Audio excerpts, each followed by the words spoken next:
Alrighty. Welcome back, everybody. We got another session of Renaissance this week. Let's get a quick recap going and then see what awaits you guys on your next adventure. Last time, you guys had wrapped up your business with Lythor Thalanthyr. You had seen to all that he could potentially help you with and set off for Asphodel to make your return journey, after which you intended to head for the Dead Mar, which has come up a few times now in your adventures, and it seems like now is the time to find out what's waiting for you there. So, there was a delayed, long-awaited sending from Kilroy's associates, Aline, where she was able to get in touch with your party finally, get some information, and share a little bit about her and Kilroy's history and their present situation. You guys reached Asphodel within, about 4 days of travel, getting there kind of mid-morning on day 4. Not really a full 4 days. And set about taking care of some business around town as was necessary to get ready for your next leg of this trip. Tending to the horses, securing supplies, checking in with Orban, and securing some long-awaited magical items, thanks to your bountiful harvest. And, in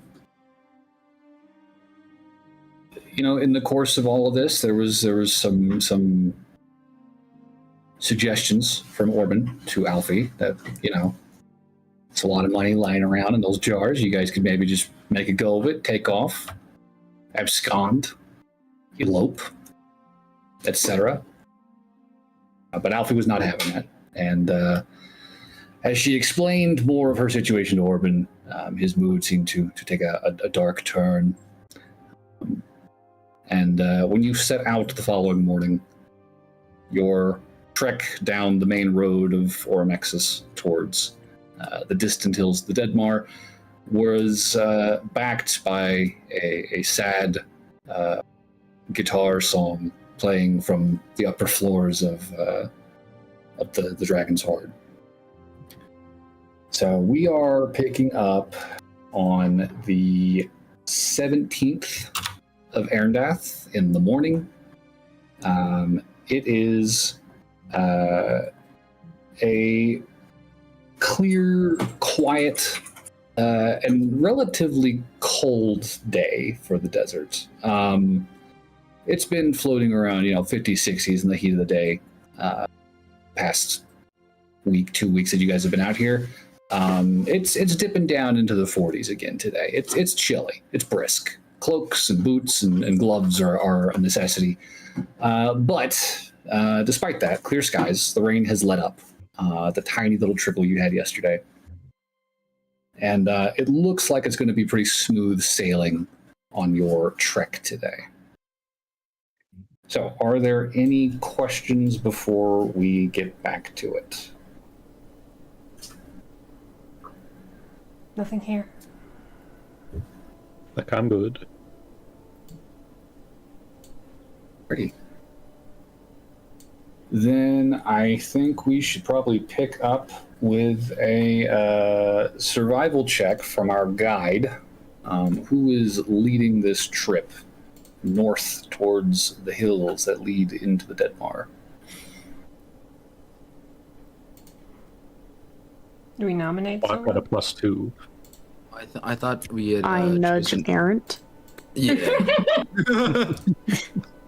But somebody can help. I was like, Aaron's our dude.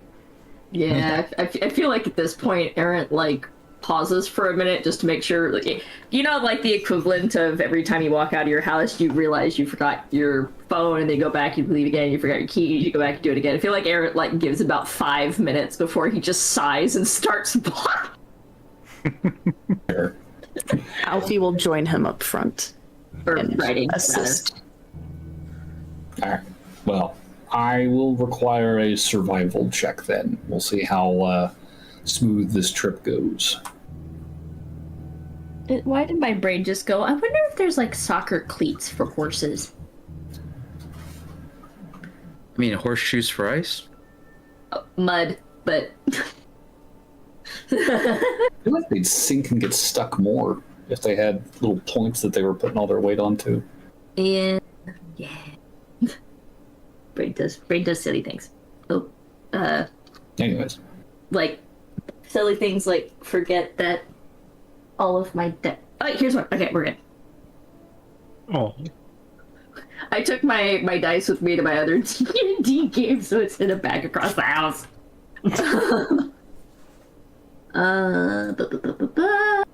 That's pretty decent. That's a 25.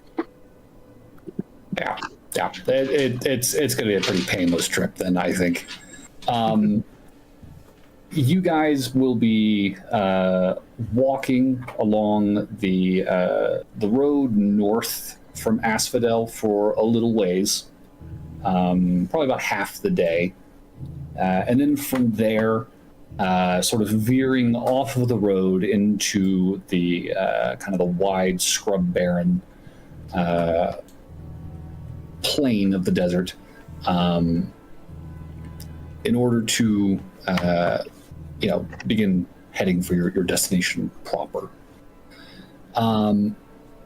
By nightfall, you guys will have sort of reached the front slopes of these foothills that are kind of spanning sort of a wide, low point between the mountains to the north and those immediately adjacent to Asphodel, which has sort of been running north-south alongside you this whole trip. The hills themselves are rocky, covered in sparse trees, and the valleys between them are filled with a roiling mist. It is a clear shift in climate, less than a mile away from your campsite, that you can see as you are kind of coming up to the end of your day's journey today. And with stars coming out overhead, you guys will be able to make camp and get yourself situated. No real sign of danger on the trip or around you, as far as you could tell. No fellow travelers on the road. No beasts wandering around in view. It's actually been weirdly quiet today. And there's definitely a part of you that can't help but wonder if there is something about these hills, their adjacency to this extraplanar abode, that maybe frightens the local wildlife. Is there anything you guys would like to take care of before resting and starting up in the morning?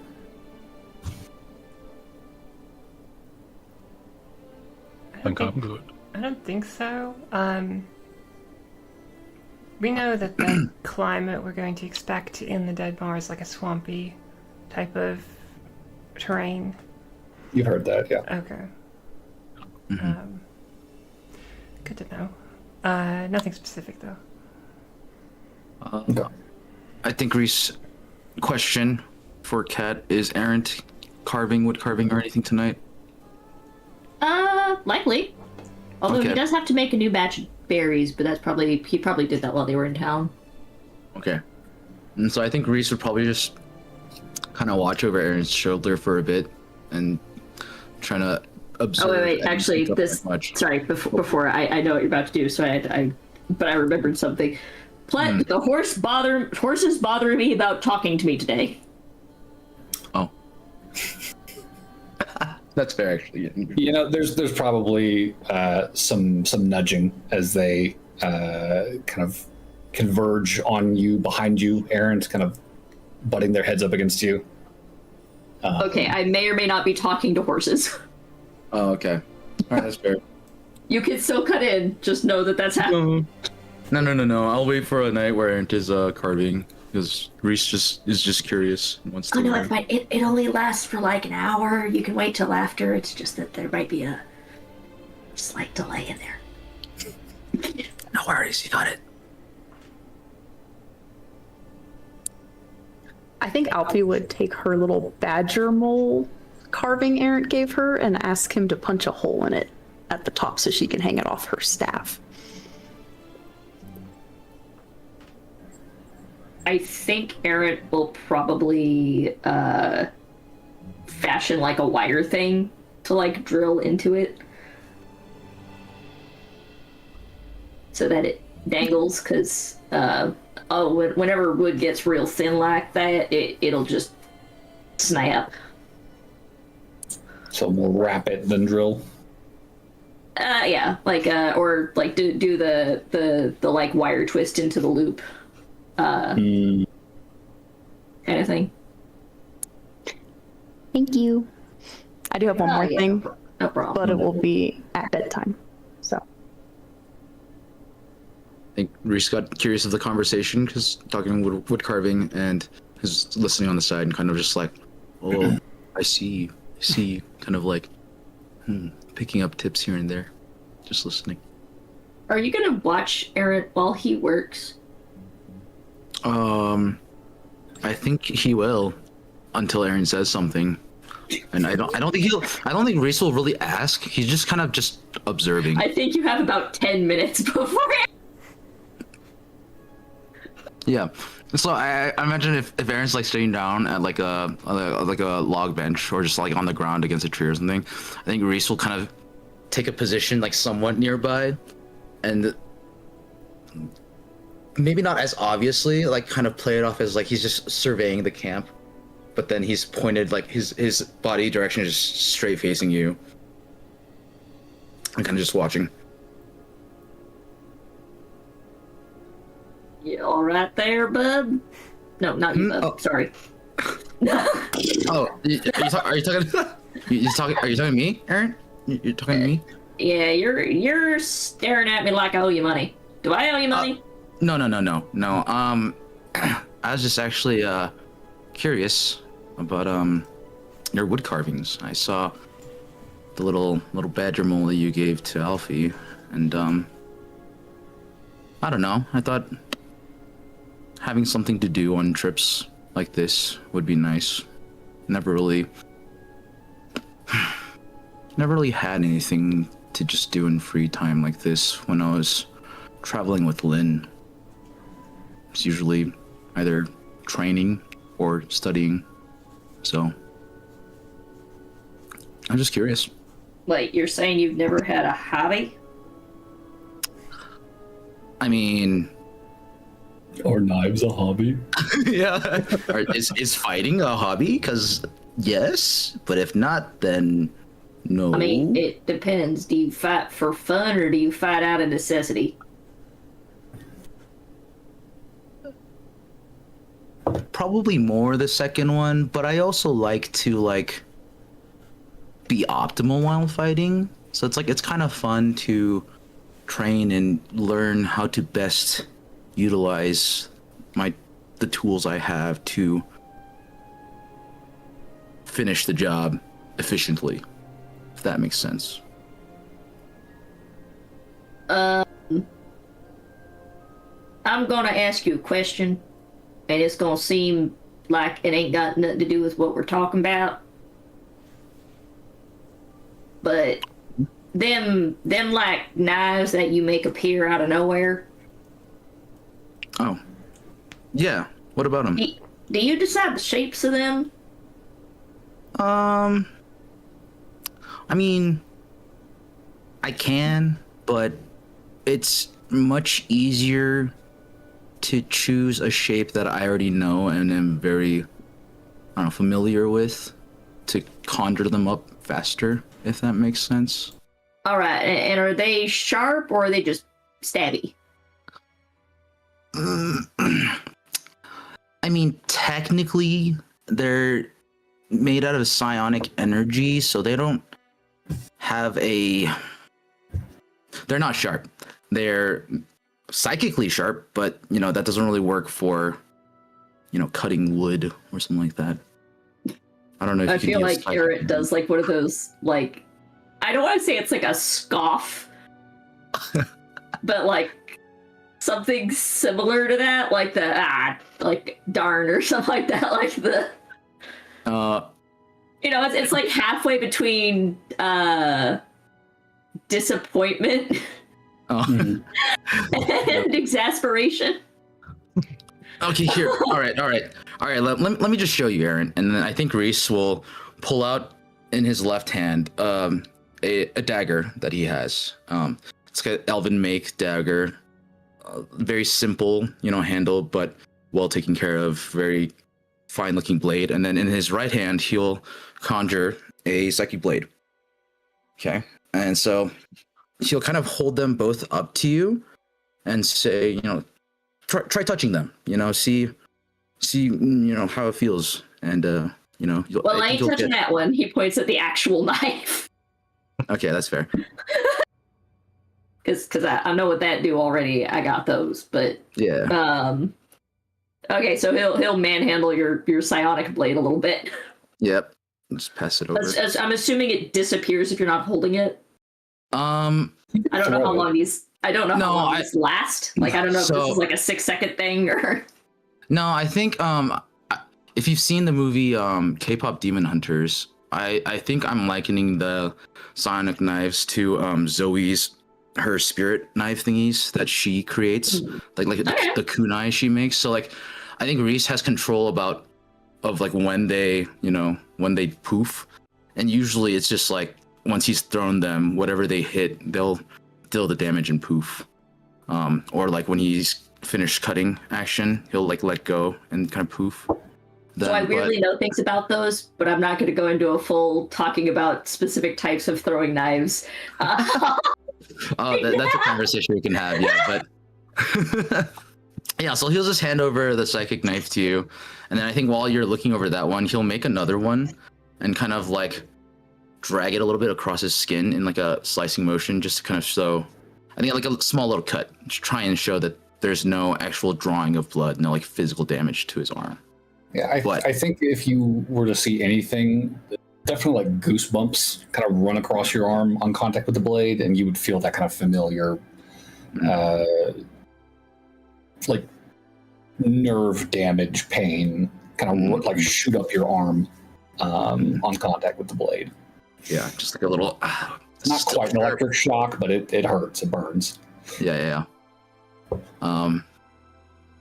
Should I take damage for that, DM, since I cut myself? Technically, 1 damage. Okay. I don't want to cheat myself, you know. It's not a big deal. But yeah, that's fair. But yeah, so I think Reese will show Aaron how the cutting, quote unquote, works. And yeah, Aaron, it's. I mean, you can kind of see how my skin reacted to it, but the cut itself didn't break skin. Like, it was, I guess the best way to describe it is a form of like psionic damage, psychic energy. Now, all right, so you don't hurt their flesh, but you hurt their feelings? I think Reese is like trying to think of like a solid logical denial of that. Like, maybe feelings aren't psionic, like psychic things, but I think he can't figure out like a good. He's good like, rebuttal. no, maybe. Yeah, but like, kinda, maybe. I mean, like, it feels weird. I heard the nerve receptors, which is kind of their feelings, but that's not the feelings you're talking about. Yeah, right. Exactly. I think he's like in his brain, like he's talking to himself, getting super like technical into it. Like, are feelings considered psychic thoughts? Like, I mean, they're like elicited emotions, but are they in your brain? Or are they? Reese is like blue screening in front of Aaron. It's just like does not compute. Does not compute. It's like, all right. Well, I guess we should. How much do you know about wood? I know it burns well. Have you ever chopped wood? I mean, yeah, I've used an axe and like, I've gathered firewood and cut branches off trees, broken apart sticks.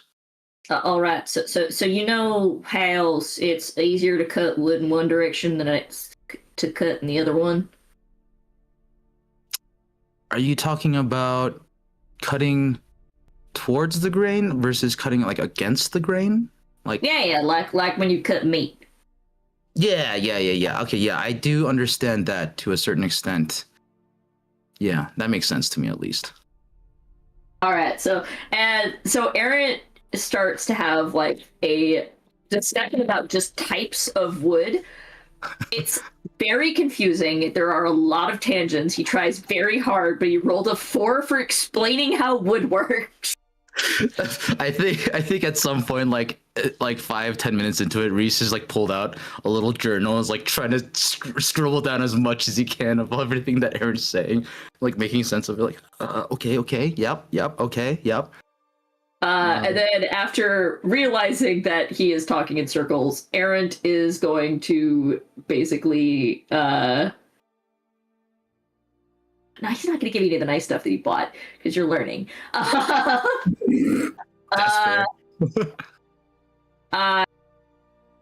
Aaron's going to get like a large, like one of the larger branches that we gathered for the fire tonight, because I'm pretty sure we didn't cut firewood for this fire. We probably just gathered fallen limbs.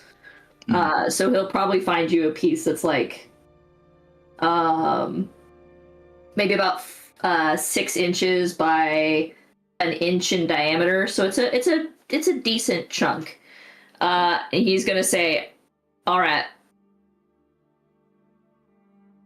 carve a snake. You're try whittling. So taking his physical dagger in his right hand, wood in the left. So just like cut like this, and I think he shaves off like a tiny piece. Kind of like Aaron just goes, yep, that's how that works. Okay, all right. You said a snake? Yeah, so you're gonna want a long, straightish shape with a head. Okay. Or if you want to get fancy with it, you could try doing like twisty and shit, but you probably should just start with something straight. That's the easiest thing to do. I mean, okay. And if your snake is less than 3-4 inches long, you failed. Surprising. You failed. What did you fail at with the phrasing of that, huh, Athos? Yeah, okay, so Reese is like, oh, okay, that doesn't give me, all right, let me see what I can do. Would you like me to roll for this, DM? Dex check, please. Dex check, okay. Congratulations, Reese, you're getting homework. Hey, Reese has been getting homework his whole life. I don't think Dex, doesn't count as a tool or skill check. I don't have Just a basic Dex bonus. Well, that's an 8. It's crap. He probably chopped off, like, made a mistake at the end and like accidentally broke off the tail and it's like, shit. Yeah, you like whittled too thin at one section and shit. Dang it. Well, All right. Eric will hold out his hand for your snake. I think Reese just puts down 2 pieces. That's like trees try to connect together, but they don't. He's just like. Eric will pick it up and toss it in the fire, and then just gesture at the. Another one? I mean, ain't no fast way to learn this. Yeah, You just gotta probably do right. it. All right, I think Reese will try to pick out a slightly longer piece this time of wood to give himself more to work with. And then he's gonna attempt to carve another one. Oh, that one's much better. That is a 15 total. Okay, being much more deliberate with the thickness of your snake, you do your best not to snap it as you're going, and just again, kind of whittle it down to a uniform width, kind of layer by layer, not really letting any one portion of it get too much thinner than the rest. And eventually, you end up with a recognizable serpent's figurine in your hand. It's like a slight undulation to it, you know. It's got a head. Yeah, you see a snake here. I can see. Yeah, here. What about this? And I think he'll hand over this rendition of a snake. Eric will get like a good look at it, you know, like him and haw over it for a minute. And then hand it back to you and say, all right. I mean, this is a very solid noodle. Okay, so fuck you. I'm trying to learn something here, Athos. Get out of here. Get out of here. Shoo. I have sensitive hearing. I can't help it. Athos is just sitting directly next to Aaron, leaning in and watching, just waiting for his opening. Phrasing. It's So too easy. Athos, the next time you say phrasing, I'm going to let you keep in mind that the end of this thing's real sharp. Fair point. And for phrasing, Literally, I might find get a it. place to stick this snake, and it ain't going to be where you want it. Well, how do you know I don't want it there? Most people don't want something sticking out of their leg. Oh, that's fair. That's fair. Reese is like a mildly shocked face under like looking down at this. Or like, oh, that's what he meant. Okay. I was thinking something else. I think he'll like look at the snake you said that's more like a wet noodle. No, I said noodle, so because in my brain you are a beginner, and even though you made a lovely roll, you're still a beginner. So you're not going to think about how to do things like show scales or smooth it out. Right. Like, so it's probably a rough noodle-ish shape right now, and not like Right.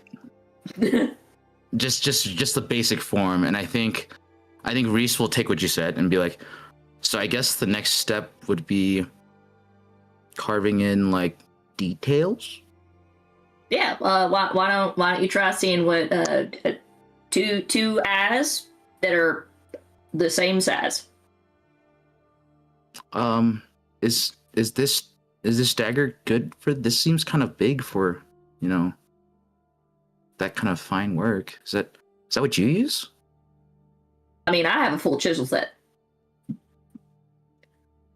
But Right, that's probably a dagger does work fine for, especially like, and he looks at the style of dagger that you have, because there are the types that are like straight that have the like 45 or 90 degree angle point at the end, and then there's the type that do like the slow taper to just a point.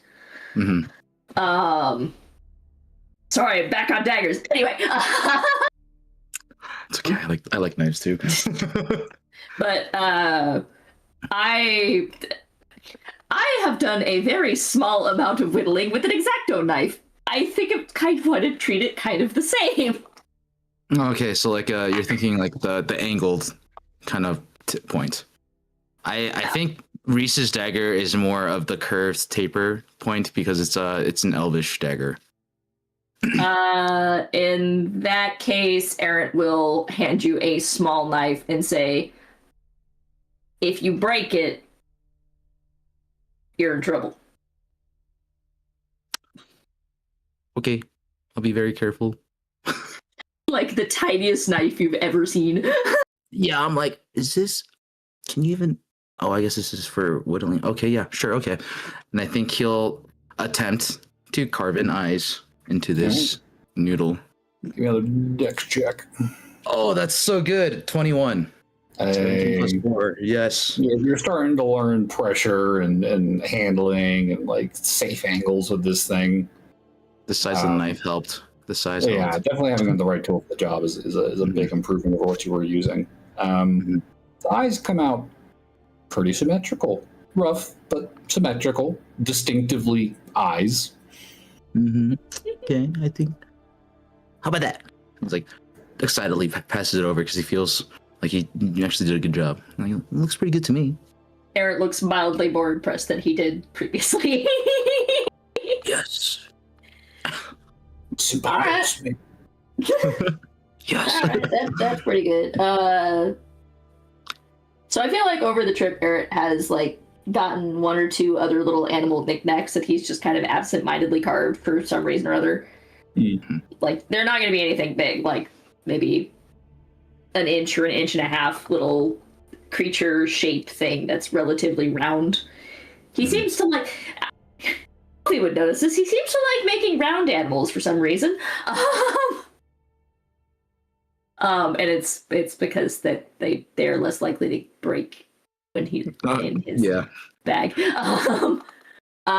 So he'll probably pull out like, I'll say a squirrel, like that has its tail curled around itself. And he's just gonna toss that to Reese and say, all right, your next one, and it ain't gonna be for today, cause it ain't happening today. You're gonna make me another one of them's.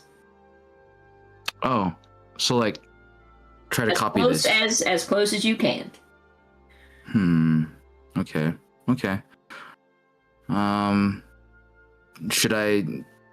Does it matter what kind of wood I choose? You will not be judged on your wood choice, although you will be judged if it's a hard versus a soft wood.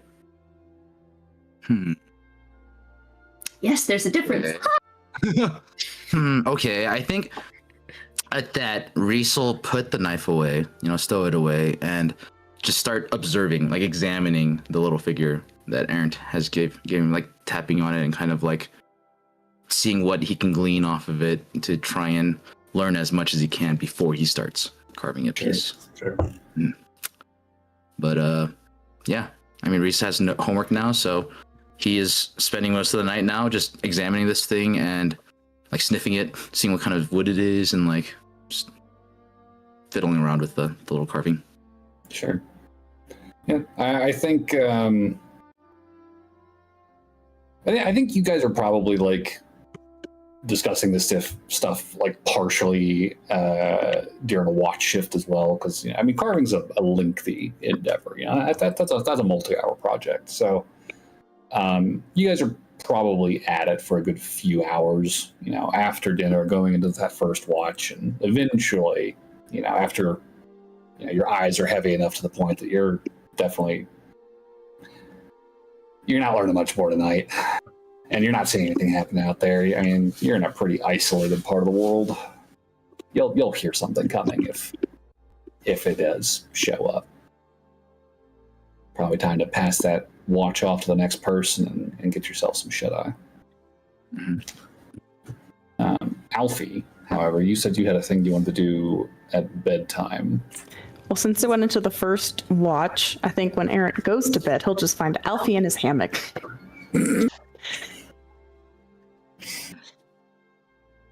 The deepest sigh climbs a tree.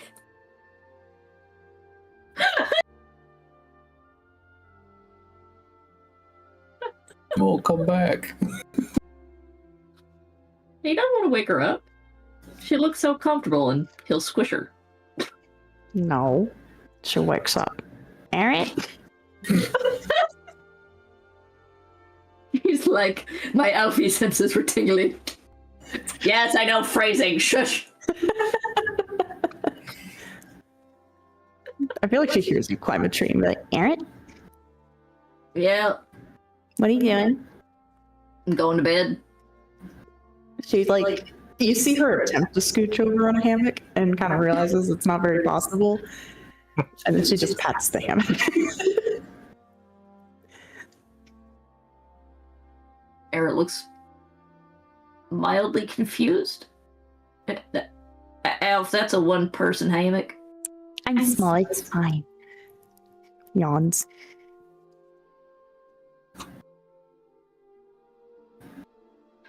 Roll me persuasion.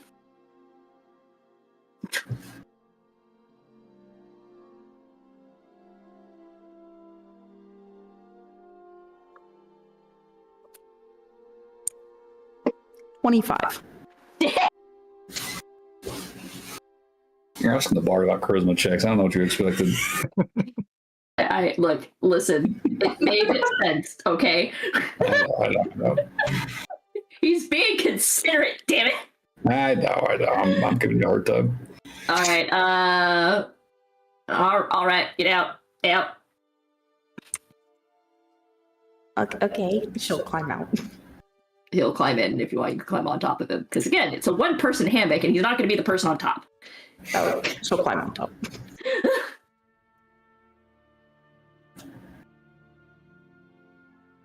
That's what she's. I wonder if there's holes in it for his horns. I was gonna say phrasing. Where was it, David? Where I was just it? want a stick in my leg. That's fair. Yes! Threats do work!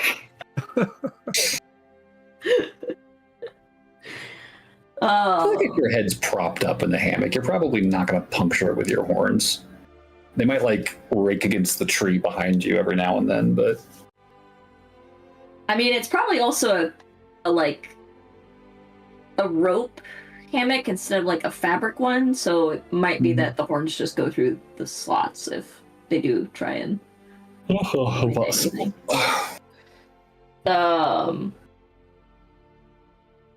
Which would probably be for the best because falling asleep with the person on top of you is hot. Well, it is Literally. cold out, so you are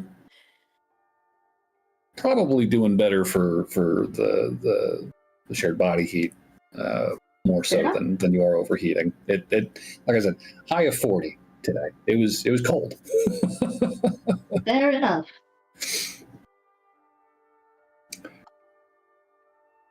All right. Well, anything else? I think for Right. tonight I'm good.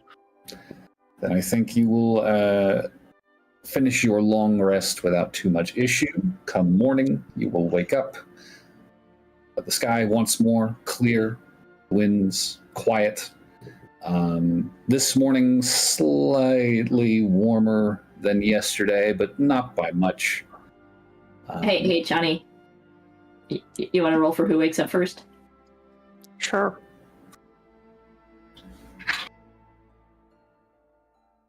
Three. Aaron wakes up first. He rolled a 10. Good luck. I was thinking the same thing.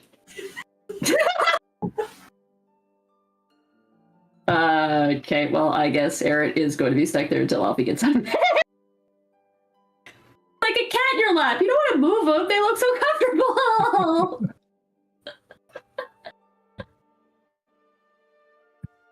She's hugging you, by the way. Full snuggles. This is what's happening now. Yeah. What was that? Oh, nothing. Don't worry about it, none. We should get out of bed. Shush. Goes back to sleep. Alf, we should get out of bed. Shush. She'll eventually get up. Aaron, long arm, goes out of the hammock and starts trying to reach something to pull it around.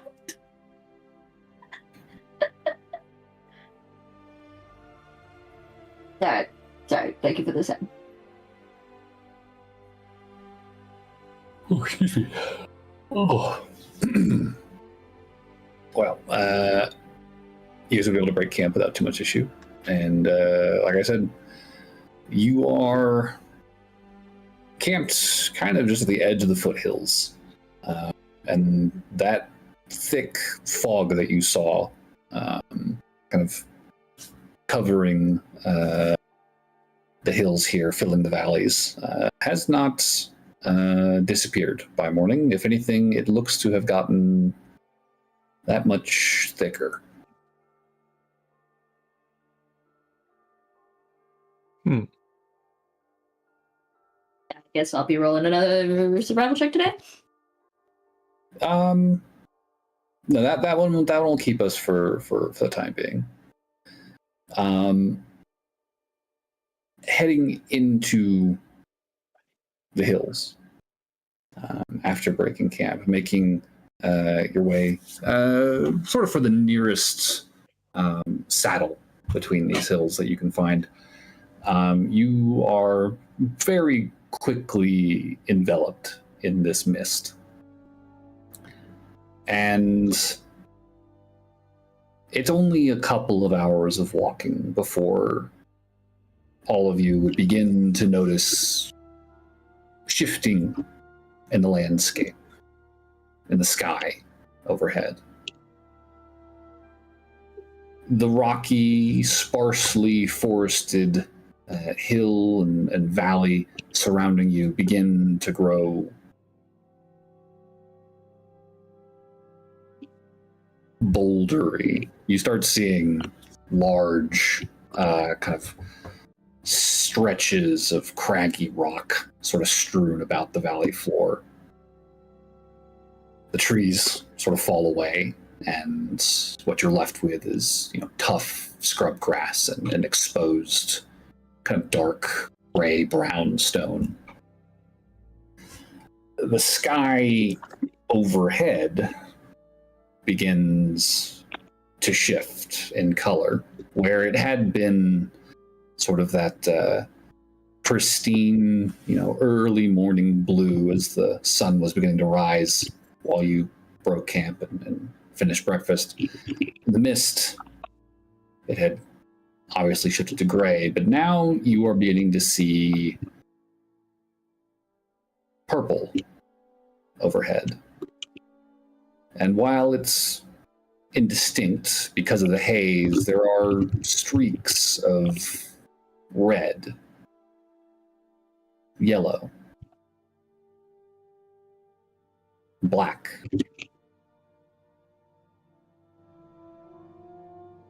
The stones around you are beginning to take on a strange color. That brownish gray is growing deeper, redder. The granite texture begins to grow glossy, smooth, marbled.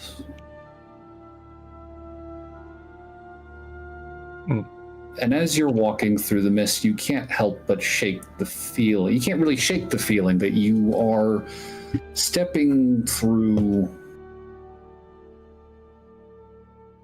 a butcher's closet almost. You look in every direction, and everywhere these boulders have taken on a very distinctly fleshy, meat-like quality. And where it had been quiet at the edge of the hills, not a sound to be heard from birds or beasts, all of you can now hear very uncomfortable, very distinct groaning all around you. A multitude of voices, almost seemingly sourceless, shifting and groaning in a very unseemly chorus. You are very clearly not in the Santa Morte anymore. What's up, Reese? So I think once Reese starts hearing all the groaning, he'll grab his ring and begin using one charge. He'll use a charge to begin to cast Detect Thoughts and kind of just start trying to have it up for a bit. Detect Thoughts. Yeah, to see if the voices, the groanings are actual people in the area. All right, Yeah, you can sense the presence of thoughts within 30 feet of yourself, belonging to creatures that no languages are telepathic. I would say, Reese, as soon as you close your hand around that ring, kind of tapping into that psychic awareness, that expanded, heightened awareness that it grants you, the groaning turns into a cacophony of noise in your mind. You hear a shrieking chorus all around you. It is maddening, completely indecipherable. I am going to ask you to make a wisdom saving throw. Oh no. That's not good. That's very not good. Okay. Oh no, that's really not good. Yeah. I'm gonna use my inspiration. Yeah, Oh, I'm God, gonna use my inspiration. You do have lucky too, don't forget. Yeah, I know. I'll use those if I need to. Because I rolled a 2 and I have a -1 in wisdom saving throw. So. Ooh, buddy. Okay, that's much better. That's a 15 total. 15? Okay. Yep. Yeah, you immediately like take hold of this ring, immediately just bombarded with this crushing psychic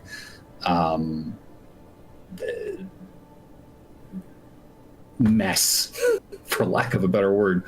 All of you would probably see Reese stagger for a moment as y'all are walking, but he seems to kind of catch himself and keep moving without too much issue. Are you all right? Good there, bud. What happened? I think he'll probably let go of the ring. Just be like, those voices around us are something. Whew. And he catches his breath real quick and just like, there's something out there, and it was loud. I casted Detect Thoughts, and it almost knocked me out. Oh dear. And it's just like gingerly tuck the ring back into underneath his shirt, not touching it, and just like. So I think we've got to be. Might want to not put it under your shirt if you're trying to avoid touching it. I'm just going to do that. Put it underneath his cloak, but on top of his shirt. Okay. Okay. Between shirts. Yes, exactly. Yes. It's not touching my skin directly. Yes. Does you said everything looks like meat. Is that correct? Yeah, the exposed rock has a very fresh cut steak texture to it. Weird. Still tufts of tough scrub grass growing up all around it, but the landscape has obviously taken on a very different sort of pallor over the last hour. Pretty hard to miss now. If one would say, poke one of those pieces of meat with a stick, would it behave like a rock or a piece of meat? Would you like to poke a rock with a stick? Yes. Okay. Roll initiative now. So, I will say, on contact, there is absolutely a very meat-like kind of shuddering at the touch of the stick.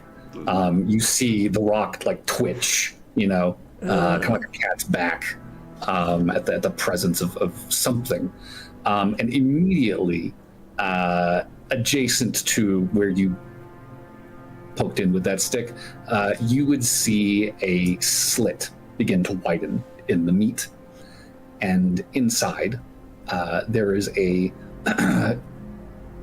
dilated, staring eye, kind of rolling into focus, blinking sleepily, trying to make sense of what just happened.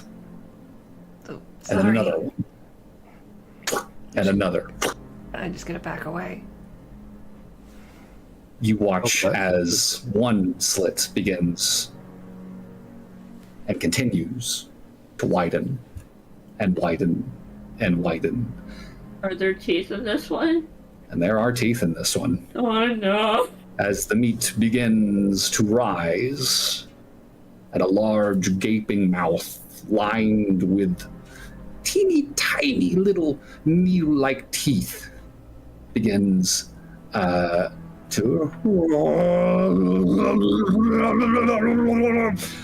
as these kind of long, ropey, dripping arms begin to rise out of the dirt around it. Like, Get on the horse. Get on the horse. We're going. I would like you to roll initiative, please. Damn it. I just poked it I with was a joking. You should know better than to poke it. 16. 16 from Alfie. Also 16. Okay, 16 from Sybil. 22. Okay. 22 Aw. from Aaron. 4 from Oh, wait, excuse me. My initiative was.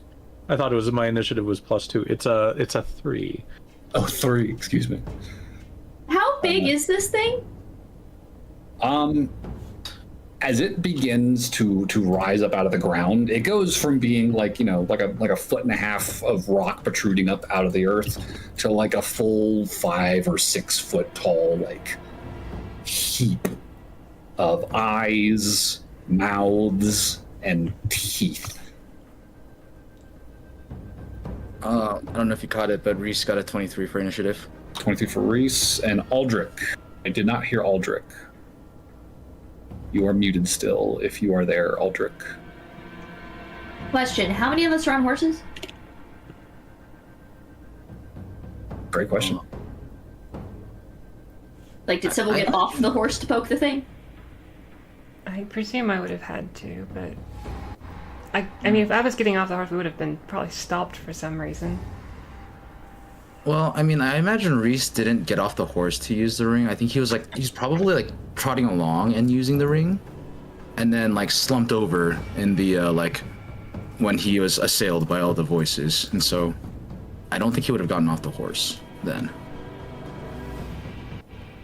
I guess if it's possible for me to have at some point in the day collected a stick long enough that I could poke a rock off a horse. Don't you have a staff? Oh no, you No, have the cloak. I don't. Yeah. All right, well, top of the order, we do have Reese. Reese, I'm going to need you to make another wisdom saving throw for me as this thing begins gurgling and screeching and babbling, and you recognize this sound very much like the thoughts that you were picking up with your ring.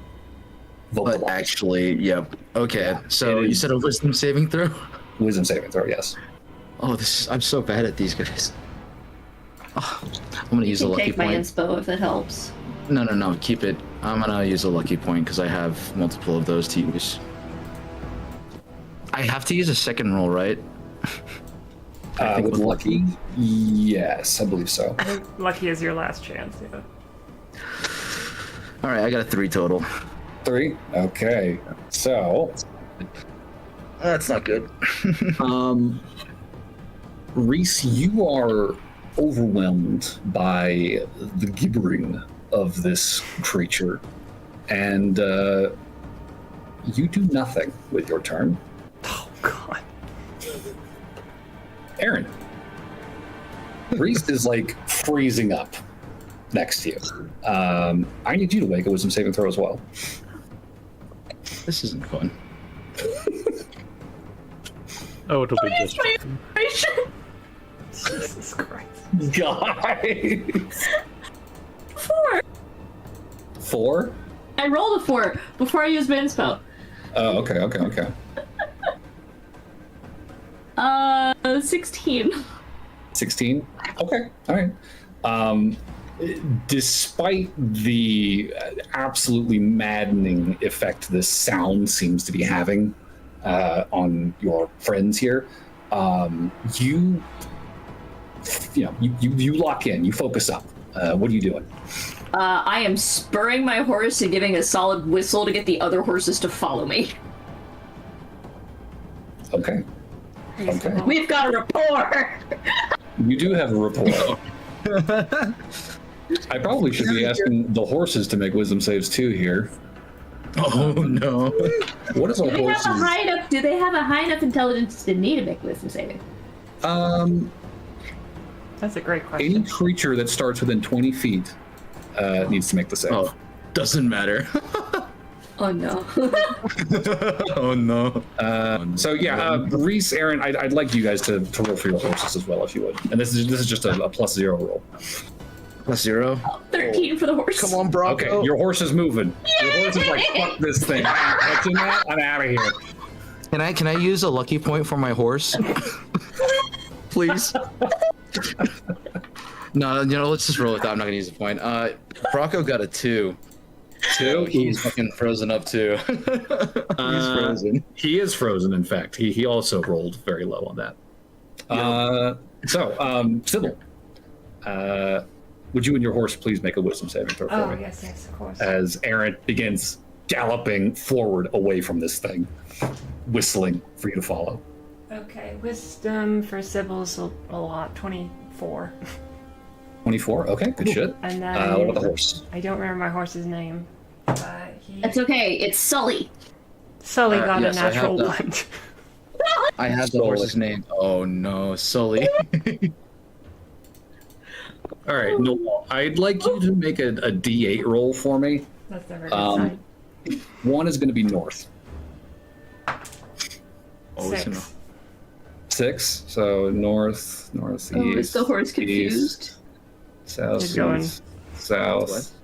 It's going a different Southwest. direction. So the horse immediately like turns away from Aaron Sully? and just books it. You know what? That's fine. That's fine. Away is fine. So what are you doing, Sybil?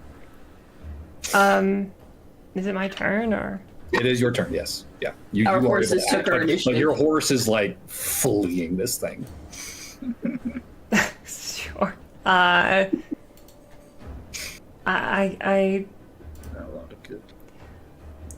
mean, realistically, I suppose I will try and cast mage armor on myself whilst we ride, Okay. Yeah. Get yourself some armor. just in case this turns into a fight. Fair enough. Sully, what are you doing? Alfie, then, I need you and your horse to make a wisdom saving throw. Paddington. Paddington. Paddington. I did remember That is Paddington. Alfie's. Yep. Alfie's horse. 5 for Alfie, Oof. No. and an 11 for the horse. But I don't know if it gets plus numbies. It's a +0 for the horses. The horse will succeed. Alfie, however, is doing nothing on her turn, as the horse, hearing Aaron whistle, is going to begin galloping forward, carrying you like comatose on its back, just frozen from the sound of this thing, which will take us to its turn. And Reese, you're just chilling on your horse, just not moving. I don't So think this I'm thing is chilling, gonna. though. I don't think I'm chill right now. It's very unchill, truth be told. This thing is gonna roll up on you, real creepy. Just mouths opening and disappearing into the folds of flesh as it kind of undulates towards you, and then one towards the top of its head is gonna open wide and reach forward to take a big bite. Oh, okay. Does a 21 hit you? Oh, yes, it does. Oh, no. Actually, you know what? I'm going to use my other lucky point to impose disadvantage on that attack. Well, fine. Yeah. Yeah. I don't want to get eaten by some fleshy monster thing. Does a 6? No. All right. Yes. It does not. This thing lurches towards you, and somehow your clear luck here. It I guess loses its sense of depth as one of its eyes like kind of retracts back into the folds of its body and just bites short of you as you are just stationary on the horse. That'll take us to Athos.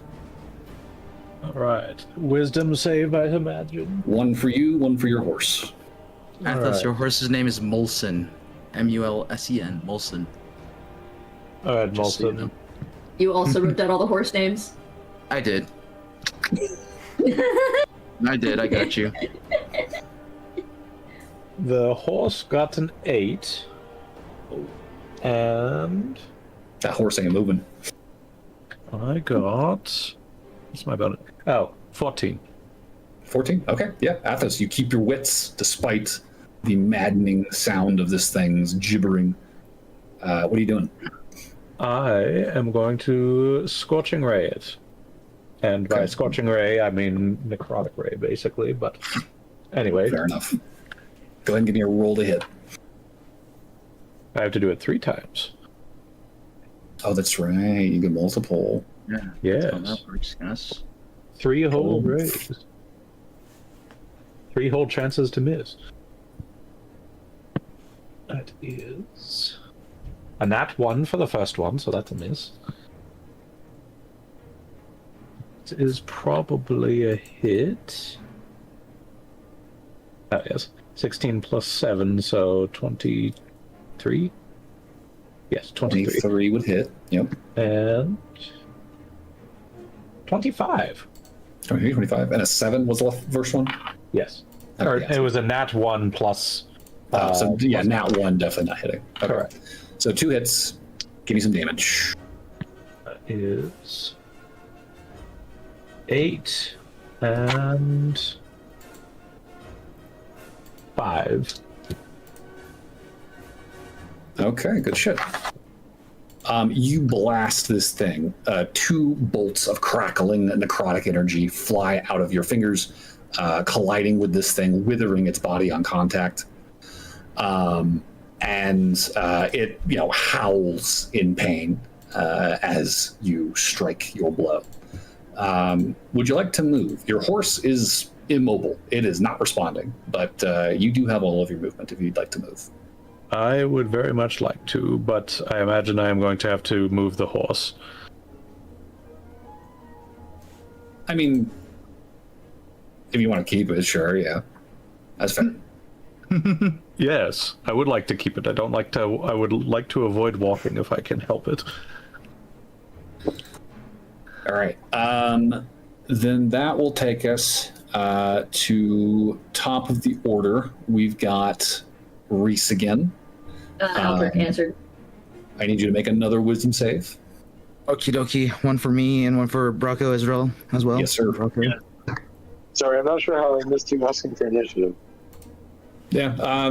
We'll get you on this round. So Reese gets a 1, not a nat 1, by the way, a 1, Oof. and You look Brocco like gets a dirty one. 7. Oh, Okay, so 2 failures. we're both just not having a good time. So Reese, Not having a good time. go ahead and roll a d8 for me. Am I running away now? You are, in fact. Come on, 6. That is 5. As your horse just stands there. So about 2, 3, 4, 5. So you are going to dismount and begin booking it south away from this thing. Yeah, there will be an opportunity Hilarious. attack. Hate you for it. Yep. Does a 21 hit? It does, and I don't have a point of lucky to use this time. That's what I thought. You take 4 piercing damage as a pseudopod of eyes and teeth reaches out and like grabs your arm as you pull away from it and start running away. It is a horrible racket, and the only thing you can think about is just getting free, getting away. Get the fuck away. Getting the fuck away. That'll take us to Errant. Errant, you broke free. Your horse broke free. You are clear of this thing. You can hear it behind you, but it is far enough away that you are unaffected by this gibbering. What would you like to do with your turn? as you turn back to survey the situation? So Errant is going to call on Flicker in this situation, but I am casting Healing Spirit, but using Flicker as the medium. Healing Spirit. Okay. So you call for a nature. So Flicker will appear. Where would you like him to show up? I would like him to show up where the mass of the horses who failed to save are. Okay. Basically, I'm going to use him to help keep anybody who is within the immediate vicinity of this thing up, if possible. Okay. And anybody who gets healing from him will get like that nice feeling of warmth in their chest, like you just drank a hot cup of cocoa. Nice. How lovely. So whenever you or a creature you can see moves into the spirit space for the first time on a turn or starts its turn there, you can cause the spirit to restore a d6 of hit points to that creature, no action required. It can heal a number of times equal to 1 plus your wisdom. And after that, it disappears. Mm-hmm. Okay. So, good to remember. If anyone is damaged, they can move into the spirit and heal some. Anything else on your turn? You do see Alfie is riding towards you, despite her, kind of vacant expression on her face. She looks like she's starting to kind of come to, but the horse is like, wide-eyed, panicking, getting away from this thing, riding towards you. Reese, meanwhile, has dismounted, bolting away. Sybil's horse is carrying her away as she's like casting a spell on herself. I'll try and do the hard whistle to call the horses again. Yeah. Okay, sure. That will take us to Sybil and Alfie. They are on 16 here. Alfie, you would be clear of this thing enough that you do not need to make a save again. You can act freely. Same for Sybil. What are you guys doing? Oh, actually, excuse me. Aldrich was at 17. I should probably have Aldrich take his turn here. Aldrich, could you make a wisdom save for me? Yep. One for you and one for your horse. This horse is named Coffee. Correct. Coffee. Unfortunately, my horse got a 2. Oof. Sounds like a roll I made. Let's see if I do any better. Well, at least I did better. So I got a 17 minus 2, so 15. 17 minus 2. Okay, so you will succeed. Your horse will fail. Your horse is going to make a random attack against a creature within range. Given that you are in the vicinity of Reese's horse, Athos's horse, Athos, and I guess yourself, there's 4 viable targets there. Am I about to get bit by a horse? Yeah, Athos. Oh, come on. I just had to open my big Thank you for volunteering. I volunteer as tribute. I'll go on record, I did not volunteer. Does a 24 hit you? Yes. Damn, Wasting a Coffee. shield on a horse bite. You take 5 damage as Coffee all of a sudden turns around and just like latches on your arm. I knew Coffee had a bite to it, but not that bad. Aldrich, you would be able to take your turn. What would you like to do? Oh, wait, sorry, never mind. That's Aldrich's turn. No. Let's see. How far am I away from the creature? You're like within 5 feet. Like it rolled up to you guys, and is just now like chomping on, or it was chomping on Reese. It's now sort of shifting focus.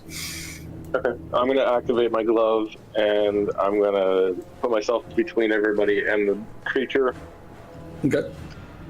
and I'm going to try to hit it. All right. Yeah. Roll to hit. What all creatures are right next to the spirit?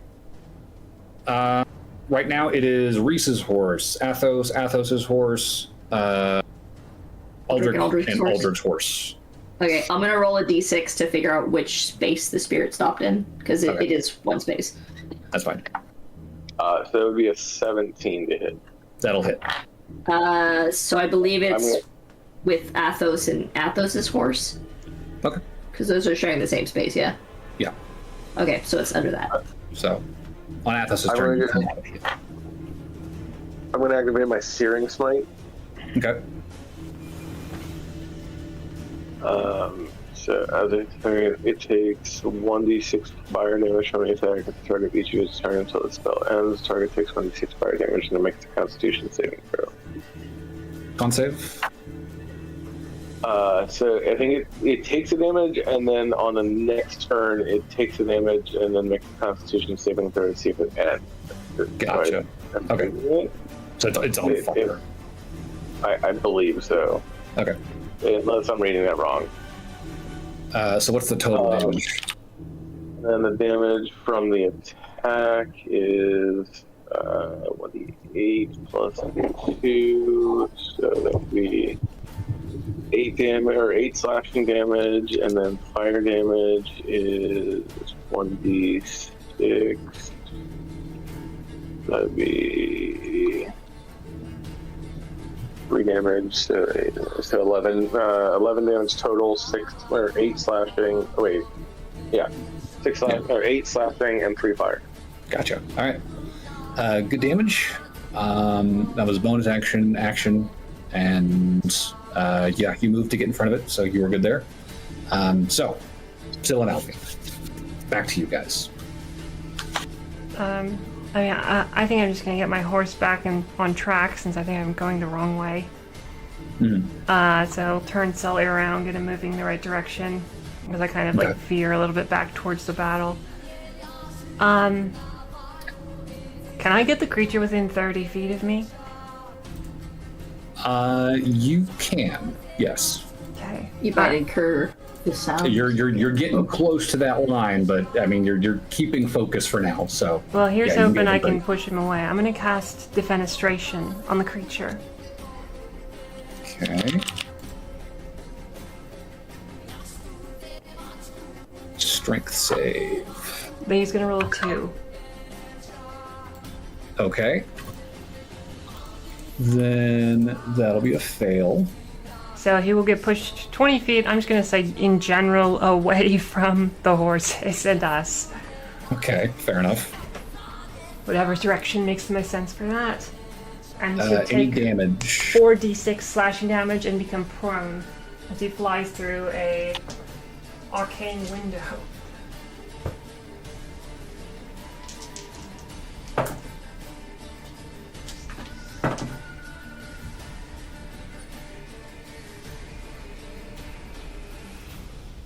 $15 damage. 15. Good damage. Okay, so it gets flung away from Aldrich and Athos and the horses. Anything else on your turn? No, that's it. Okay, Alfie. Your horse has carried you up towards Errant. Behind you, you can see the cluster of horses, Aldrich and Athos, Reese, kind of fleeing from their presence. Sybil riding back to it, casting a spell on the monster, kind of hurling it backwards, slightly up the hill. What are you doing? How far away am I from it? You would be like 40 feet. Well, okay, no, it would be 30 feet. Then I Because am in the here. ground immediately around the creature is difficult terrain. I will cast Hideous Laughter on it. Yes, laughter. Okay, so that's a I don't know what wisdom kind of justice they would find save. funny. That is an 8. That will fail. So it is going to become prone and incapacitated, or for this creature, just incapacitated, is immune to being prone. But it begins laughing uncontrollably. What is it that you say to this thing? I'm just out of curiosity.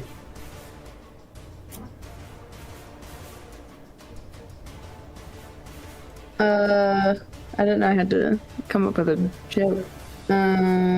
Is she talking shit? Is she actually telling a joke? What's the vibe? I guess it looks like a squishy rock, right? it looks like a rock that turned into a giant lump of steak that turned into a giant pile of eyes and teeth. Okay, she'll just say roll off, I guess. I don't know. Okay. Roll off. Somewhat panicked as Alfie casts his spell on it. Seems to strike this thing's funny bone, if it has one. And it begins laughing from multiple orifices. It's a horrible thing to see, but the gibbering does stop. That will take us to its turn. It needs to make another save. It fails, so it will continue laughing. At the same time, however, you can see behind this creature, there are more of these boulders, these stake rocks that are beginning to sort of slurp their way down the slope over the grasses and the other rocks towards this disturbance. You are attracting attention. That will take us to Athos. Athos will get a d6 of healing. Okay. Hey, it heals the bite. Yeah. You are out of range of this creature's gibbering. It is no longer gibbering, as it is laughing. And you can see that there are more further up the slope that are sort of making their way down towards you all. Yes. But you are able to act. Your horse seems to have shaken free of its possession. Has have the other horses around you. What are you doing? I think I'd like to keep a semi-decent distance from this thing, so I will have me and my horse move a good distance from it. Since that one's laughing, I imagine I don't want to interrupt it. Mm-hmm. How close are the others, would you say? They have sort of slid down to the same level on the slope as the laughing one now. So they're about, 30, 25 feet away from you guys, kind of drawing close.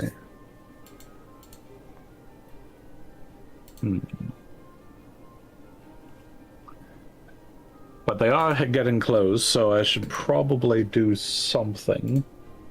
Is there a way I could get them without getting the laughing one to fit some within either a shatter or whether a bloom, which I think is a 10-foot diameter? You could probably catch like 3 of them, yeah, without getting the laughing one. Then I will do that. So each creature in a 10-foot radius sphere, well, not 10-foot diameter, 10-foot radius, has to make a con save. Con saves. They have to beat... Okay, well, that's a 23. Probably going to beat that. They have to beat a 15. That is a 22. All right. And a 17. 3 successes. Well. Crap. They rolled good. Yes, they did. So that'll be half damage from shatter, right? Let's see. Yeah, it's half as much. Yep. That's 3d8, so it's not nothing. It's not nothing.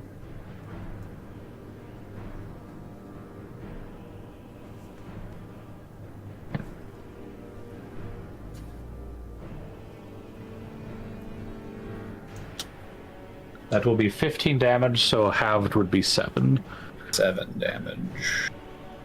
Alright, good shit. Okay. And you moved away from all of this, getting up towards Errant and Alfie then. So that'll take us to the top of the order with Reese. Reese, you kind of come to realizing you've dismounted your horse. And looking back, you can see, 3 of your horses alongside Athos, Aldrich, Sybil, who remains mounted, sort of clustered behind you. Just up the slope past them, you can see one of these things is sort of writhing around, laughing as 4 more of them begin to sort of slide down the hill past it towards all of you. Okay, to the ones sliding downhill, are they gibbering? Do they look like they're gibbering as well? Not yet. They are still kind of doubled over, like big, kind of sluggy boulders. Okay. Kind of squelching down the hill towards you all. All right. So Reese is gonna run back to Bracco. I imagine he's not gonna have to wisdom save because the one on the ground is prone. It is prone, laughing, not gibbering. Yeah. All right. So Reese is gonna quickly grab any sort of piece of cloth he can use to cover his ears, to, like, wrap around his head, make a makeshift like earmuffs. Interesting. And then I think he's gonna grab his signal whistle and just blow as loudly as he can into it. Yeah, it's an action, so he's gonna just blow into the signal whistle, just big, loud, shrill noise. 600 feet away is the range of what that looks like. I mean, you would all hear this whistle go off easily. Okay, and then I think with my bonus action, can I try to... Well, I guess I can't really do that. I'm gonna pull out my dagger and try to... Well, no, if I stab it, I'll probably stop it from laughing. It does get to make another save. Then it takes damage. If that's the case... Is Bracco still, like, frozen in place? No, both of you have kind of come back to your senses. Okay, I'm gonna smack Bracco to try and, like, get him to giddy up and get out of there. Okay. And I'm gonna use my bonus action to hide. Where are you wanting to hide? Are you hiding behind all the horses, or are you trying to find like a rock to hide behind? Oh, I thought we were like there's like trees around too. Is it just the rocks? The trees have kind of fallen away as the rocks have changed from rock into this awful fleshy nightmare stuff. Okay. Is there a rock nearby that has not changed? And you can give me a perception check. Yeah, let's try it. All right. That's a 16. 16? Uh-huh. I mean, you're looking around, left, right. Nope. This place looks very, very, very much not like the valley you left an hour ago. This is... All right. This is a different world. It's a different world, eh? Yeah, I think I'll just try to... I'll just pull out. I'll just stance up. Get ready. Just to fight. Okay. All right. Stancing up. Errant? Do we have... Yes, Reese? Did Reese run into the healing spirit zone? Because if he did, he could use some healing. He's taking 4 points of damage. Can I have... so right now, he would have to move through the space that Athos is in, but I can bonus action move it to your space. Okay. Then I'll just... So that you'll get healing on your next turn. Sweet. Okay. All right. So Errant, what are you doing? Bonus action moving healing spirit. Okay, fair enough. Moving the spirit. Yeah, I mean, you and Alfie are, up ahead of the rest of the party as Reese's horse begins kind of galloping towards you all as he starts to kind of square up, readying himself for this slowly advancing flotilla of meat rocks. Anything else on your turn?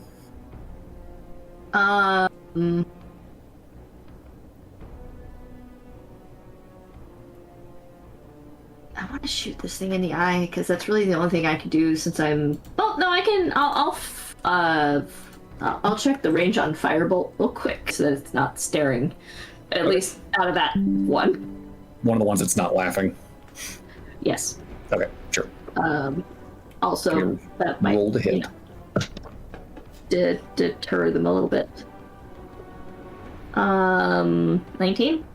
19 will hit. Give me some damage. It's a D10. Okay, thank you. 3 points of damage. Okay, 3 points as a bolt of fire kind of rakes across the flesh, searing, blackening. That one, you watch his eyes kind of burble at the surface and start to like focus in on the source of that attack. See you, just force. Errant is going to move as far as he can away from the group that's next to the thing, while remaining within 60 feet of it. Okay, so you're 60 feet from the group. Basically, I need to be in range for healing spirit to do healing spirit thingies. Yep. But since I've, called attention to myself, it's now like, all right, let me kite a little bit. Okay, that'll take us to Aldrich then. So Aldrich, you are standing basically between the kind of descending slope where these things are coming down towards the party. One of them is laughing, the other four are still kind of crawling. Behind you are the horses, Reese, Athos, and Sybil. What are you doing? If I take one slapping, that's going to interrupt the laughing, right? Yeah, if you damage that one, it will stop laughing. It might stop laughing, I should say. Okay, so I should go up to the crawling one, or is there another one that's still up? I think there are 4 others that are crawling down the hill past it towards you guys. Okay. And the one that I damaged that's on fire is dead, or is it still up? That is the laughing one. That's the laughing one. Yeah. Okay. I'm gonna go and attack the one that's the nearest crawling one. Okay, yeah. Go ahead and give me a roll to hit.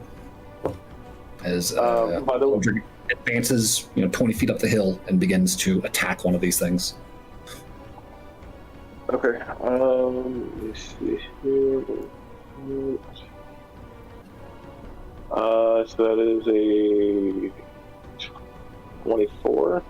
24 will hit. And then that's a 1, 2. Wow, that is crap damage. That is 5 damage. Oof. 5 damage. I mean, we'll take it. So you hack into this thing. As you cut in, blood oozes around the wound and then begins very quickly to grow teeth as a mouth begins to form around your sword, screeching, gibbering. Anything else on your turn? Any bonus actions? I will bonus action think that I don't like being in the meat dimension. Well and truly noted. Free action. Am I able to cast Hunter's Mark? Hunter's Mark, I believe, is a bonus action.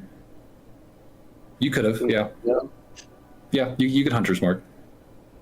Okay, I'm gonna go on Hunter's Mark, so next time I attack it, it'll do extra damage.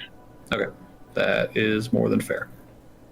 That will take us to these creatures' turns. And as they now have a target close at hand, they will begin to rear up. And you see 4 kind of towers of flesh, eyes, and teeth lunge for Aldrich and attempt to bite him. 18 to hit Aldrich. Oh my god. Just so you're aware, my AC is 22. Okay, I do like 21 will that. also miss. That will miss. And that will also miss. So all of these things lunging at Aldrich, attempting to bite him, but all their teeth are finding is plate everywhere. And you just hear nails on a chalkboard, enamel against steel, as these things are trying to get to you. That's a sign I didn't want to hear today. I'm just Actually, skipping the horse. Sybil, Alfie, you would be next. I feel like I'm probably just gonna firebolt the one that Errant firebolted. Okay. My sister in flame! Yes. 25 to hit. That'll hit. That will be 1d10 fire damage. Oh, that's not a d10. Okay, 9 fire damage. 9 fire damage. Good damage. And I will get roughly near to where Errant ran off to. Okay. Yeah, you ride up towards Errant, where he is kind of peeled away from Alfie and away from the party. Okay. Okay. My turn. Alfie.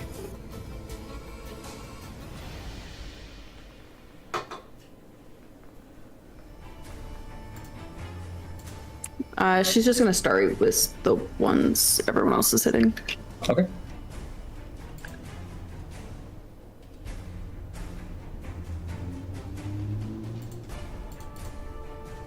$23 to hit. 23 will hit.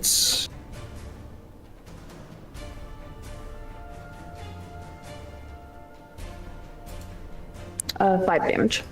5 damage. Okay. That one is looking pretty rough, pretty bloody. And she'll also just ride up to Aaron. Okay. So we've got the turret brigade on one side. We've got Aldrich kind of holding the line in front of the horses, Reese and Athos. Did Aldrich's horse also fail that save? Aldrich horse is not having to make a save right now. He dismounted and got up in these things face to fight. No, his horse didn't run up to me. I am very glad for that. Aldrich, please get back on track. So that will take us. Also, update. I forgot to say the one that is laughing was also burning from the smite, so it did take some more damage from that. But it is still laughing. It failed its save again. Nice. So that one might just be done. We'll see. It's getting pretty close. Athos, it is your turn. Sick. Hit him with an AoE. I just did earlier, and they all resisted. Oh. Yeah. I might have to try a different AoE. Ooh. Do it. I'm checking here. Do it. Checking to see if it's got a different save. Nope, both con saves, so it's going to be the same either way. Okay. I might as well go for the one that does more damage. So that will be my last second level spell with Shatter again. I will try and target as many as I can that are not affected by the laughing. You could probably get 3 of them.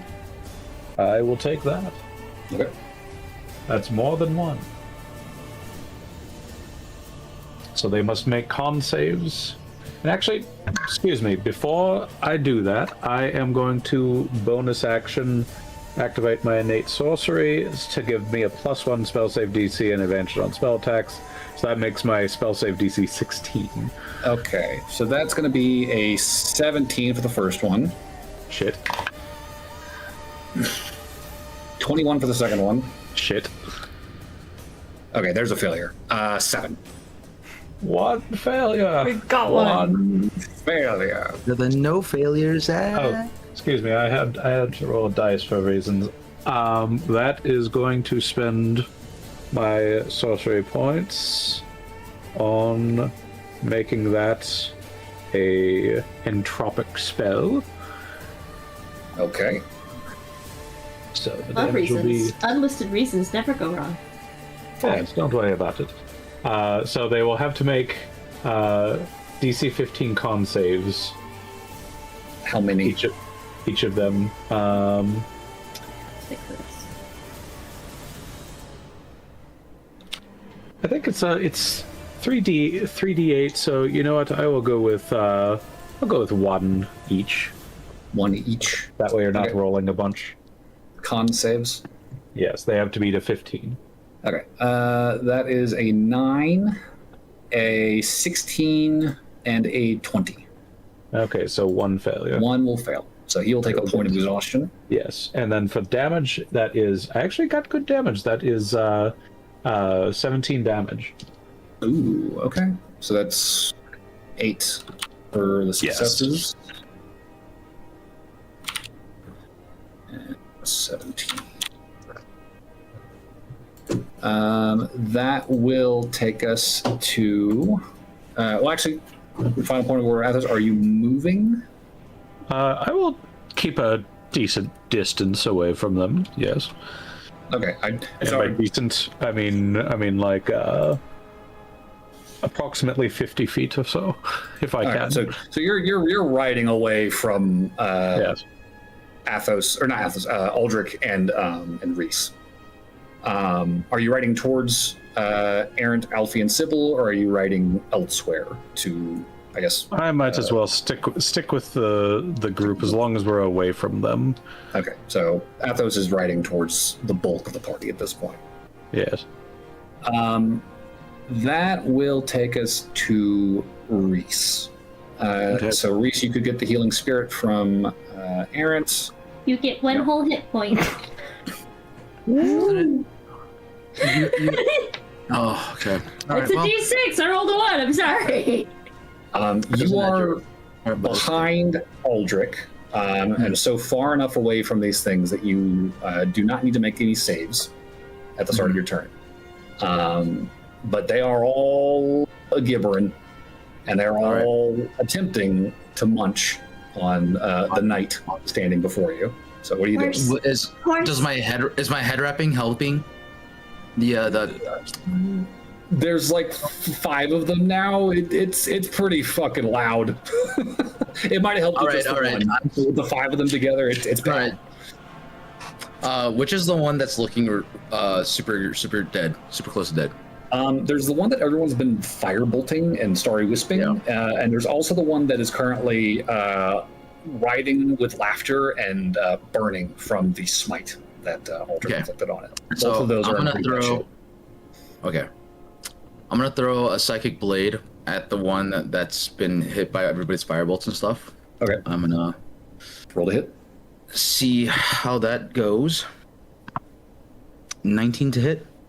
19 will definitely hit. And then since Aldrich is standing next to it, you do get yes, attack. I will sneak attack on that. Ooh, good damage. 8, 11 plus 4, 15 damage. 15. That is exactly enough.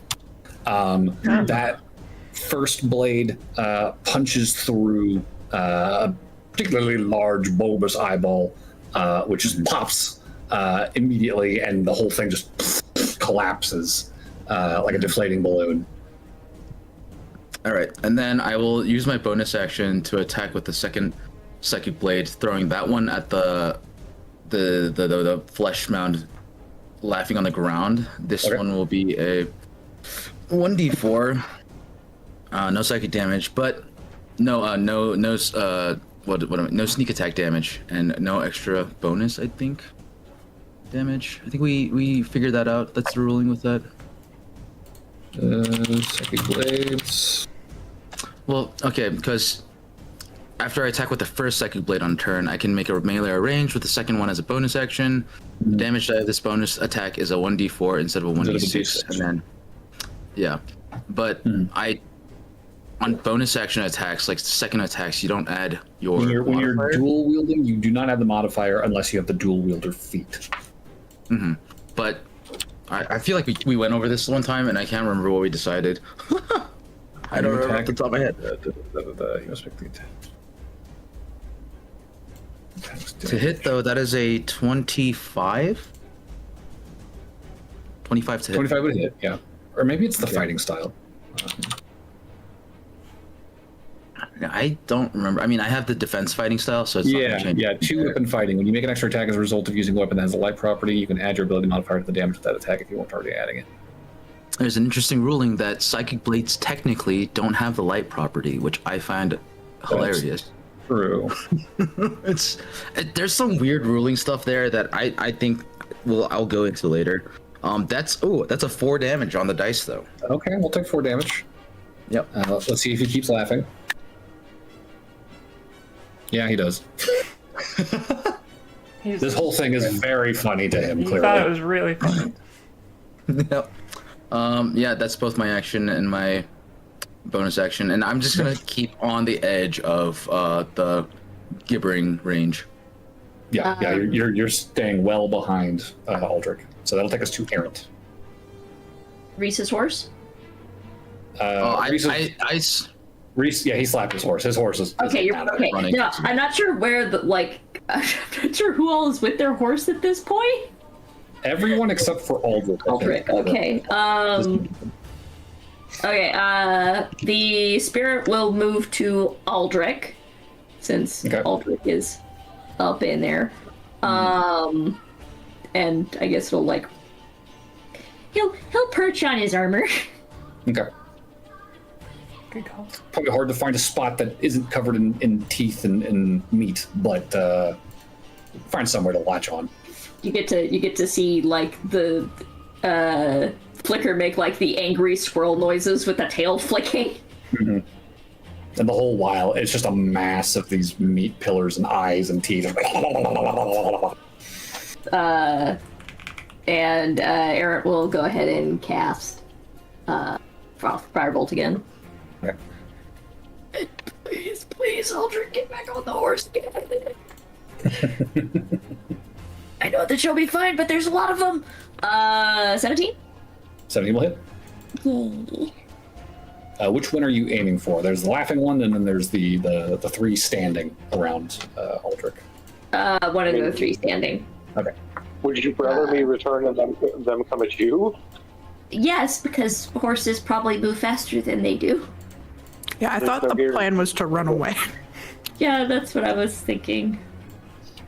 Oh. Behind. One of y'all better tell Reese to start running away then, because he's like throwing knives. he's just like, I'm just like, mm-mm. Also, DM, I looked it up. Technically, I think the bonus soul knife attack does get my ability modifier added to the damage. Okay. I sent you a link. I see that. Yeah. All right. Yeah. Let me do some more. And that'll take us to. It'll have been 4 extra damage on that last one. Okay, 4 extra.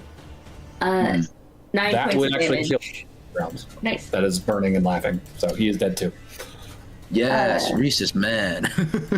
It was 9 points of damage on the firebolt, and I don't know if this will get Reese the picture, but Errant is going to keep whistling for his horse. So Reese might be trying to attack with his horse running towards him. No, I don't think Reese is gonna catch on that. He's just gonna be like just straight throwing. Reese's horse is just like away behind him. Yep. All right. So he's not on the horse. Damn it! No, Like, I'm not. Yeah, Reese is not on the horse. He ran off earlier because he got. no, that's what I thought happened, which is why I was like, is the horse separate? Because Oh yeah, Reese is separate. Yeah. No. I had forgotten that. Sorry. okay, in that case, Errant will yell, "Reese, get on the fucking horse!" Huh? Oh, okay. Next turn. All right. Because I just shan't. So that is Errant. That'll take us to Aldrich. Aldrich, I need you to make 3 wisdom saving throws for me, as 3 of these things are gibbering in your ear. Okay. Oh no. That's not great.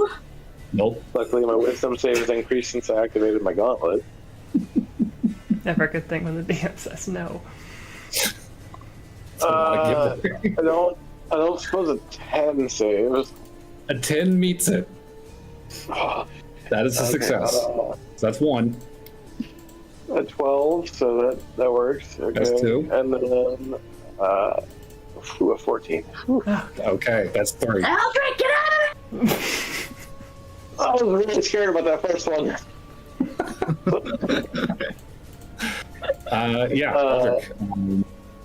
It's a just a crush of noise of wailing and gnashing teeth in front of you, and behind you you can dimly hear Errant screaming, "Get on the fucking horse!" So what are you doing? Just trying to see if there's anything I can do before getting to my horse.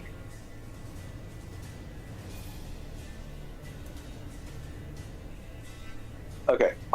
Can I activate Divine or Word of Radiance? Word of Radiance. It's my cantrip. 5-foot emanation, yeah. So con saves from all of them. Yeah. That's a 16, a 23. There we go, 5. So one of them will take 1d6. Yeah, I was going to say my spell save DC is only 13, so. Yeah, one of them will take the d6. Okay. Well, at least I did some damage.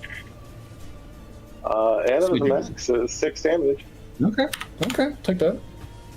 And 6 then damage. I will run to my horse, I guess, since apparently we're chickening out and fighting, or running. All right. I ain't gonna eat those things. There's no reason to fight him for your boy. They are going to make some opportunity attacks. Good luck. 21, Ooh, that was close. 16. Hey, there it is, a nat 20. Dang it. One of them had to bite you eventually. Nobody has silvery bobs. 10 I was expecting piercing something similar. damage as it okay. gnomes you. And as it gnomes you, because you are medium or smaller, you are now prone. Oh no. Crap. Is it like So you can stand up, but that will take half your movement, and then you can basically run the 15 feet towards your horse, but you are still 5 feet away. Okay. better to do that? Or you could hold your position, up to you. Wait, my movement speed is 30 feet, so... Yeah, and it takes half your movement to stand up from prone. Yeah, which would put me at 15. Yep, and you were 20 feet away from the horses. Oh, I think you said it was 15 feet from the horse. Okay. You're 5 feet if you use your 15 to get closer. Gotcha. Okay, couldn't I do a long jump then and just move 18 feet? I know that's stupid. Yes, Yeah, but you I'll have to just- make an athletics save. You have to make an athletics save to land on the horse. That would kill. I'll just move the 15 Also, feet towards... point of order, the Gibbering Malthers do have 10 feet of difficult terrain around them. So moving away from them does take up extra movement. That's, So you that's can- not fun. Yeah, you could get, with 15 feet of movement, you could get 5 feet from them. 7 feet, I guess, technically. Wow, that sucks. Okay. Yeah. This would have been a lot funner if I was just fighting them. Sorry, I didn't know that this was gonna be a thing whenever I said to run. Well, that will be Aldrich's turn then. He's not moving terribly far. He's at least back on his feet. That'll take us to Sybil and Alfie. Just keep blasting them, guys. Yeah, I'll just squad. pick a. Is there anything? Wait, the stick. I'll catapult the stick. I know that's not a gibbering mouth there. You do have a stick. We've established this.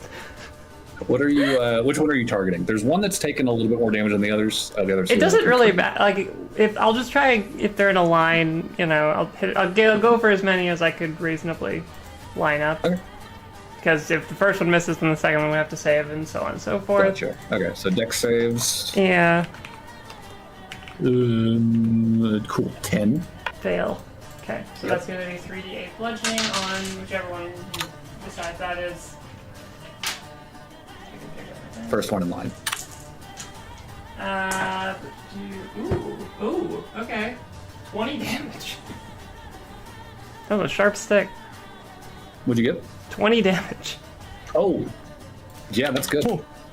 Whoa. I feel like the stick just Yeah, it just skewers it. This like oversized shish kebab situation.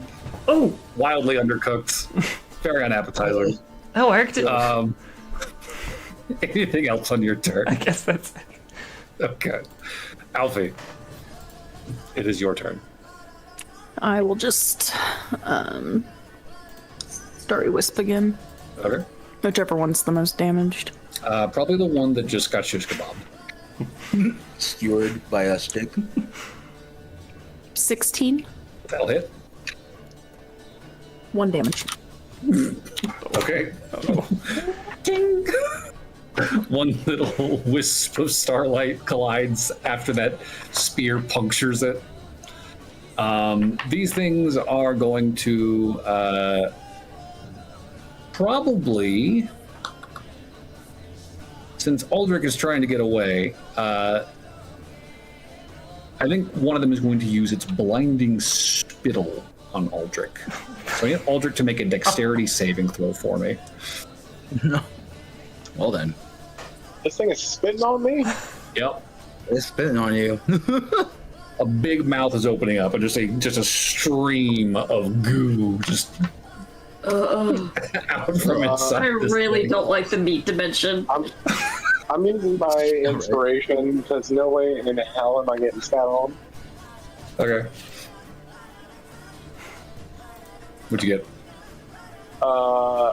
15? 15 will succeed. So this goo arcs past you, hits the ground, steaming.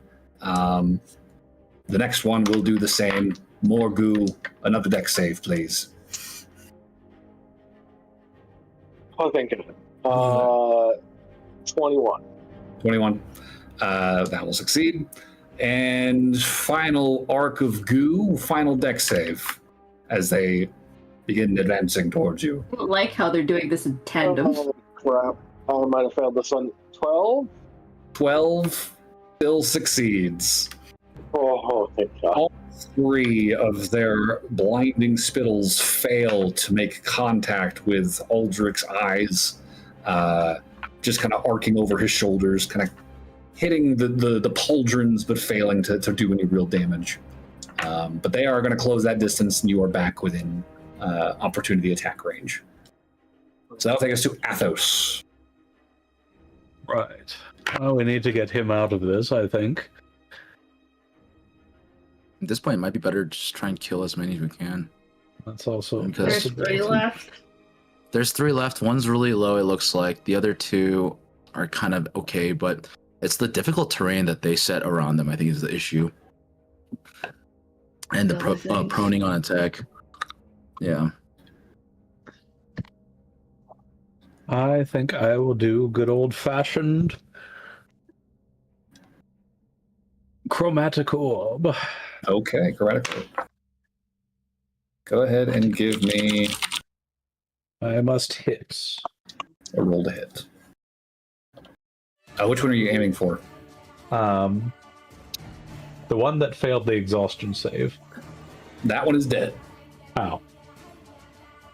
Then one of the closest one to Sir Aldrich, like in front of him. Okay, directly in front of him. Yes. All right, So that is going to be a 26 to hit.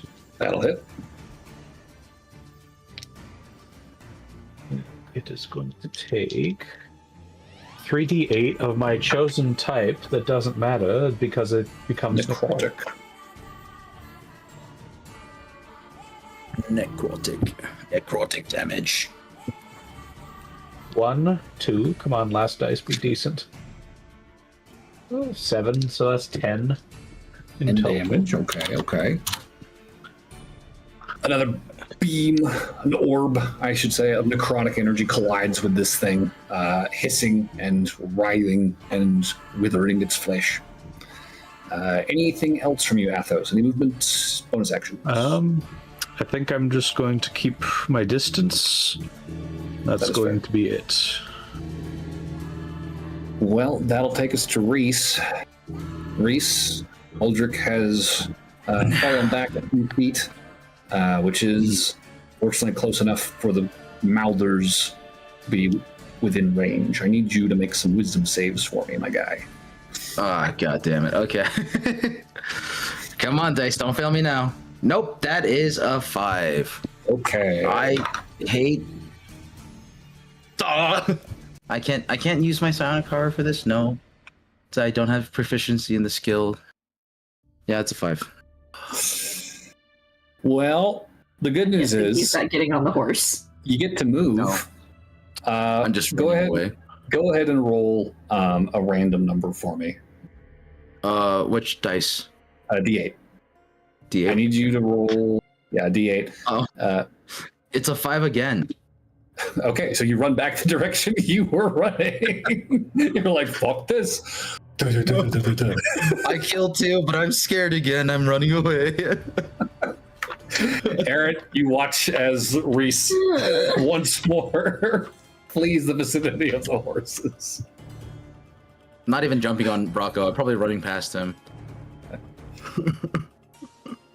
I'll just Oh call yeah, Brock. Bronco's still there, isn't he? Go ahead and make a save for him too. Can I call Brocco? Well, no, I'm just Brocco gonna was call running. Brocco. Bronco was running towards yeah. Aaron. Okay. Yeah, I'll just take Wait, Brocco. Let's just does- get the horse out of the equation. All right. You got the horse. Yeah, so no, what this do you do? is Decimus all over again. Just 6 of them. Yep. What are you doing on your turn, Aaron? I'm gonna cast Ice Knife. Okay, ice knife. Oh.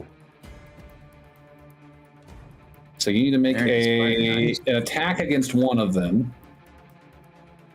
and then everything within 5 feet of them needs to make a dex save. 20 plus junk. That'll hit. So Natural. Aldrich, dex save, please. It's fine. I rolled shit for damage. That is a 4. 17. Okay, I believe that's fine. and 11.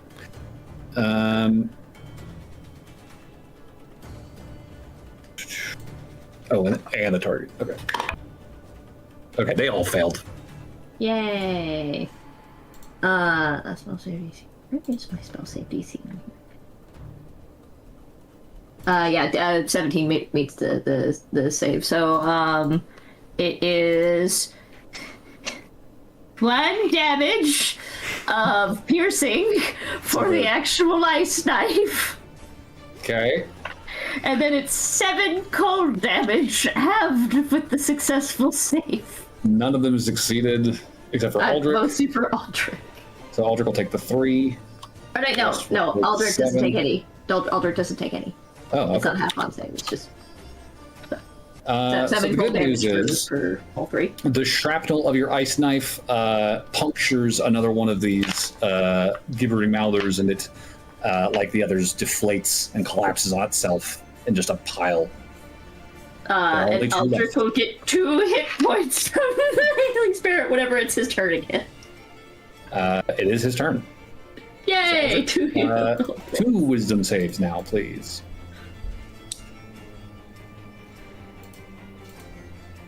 19 succeed. and 14. That'll succeed. Okay. And fuck it, we're fighting these things. I'm calling Aldrich's horse. So, first things first.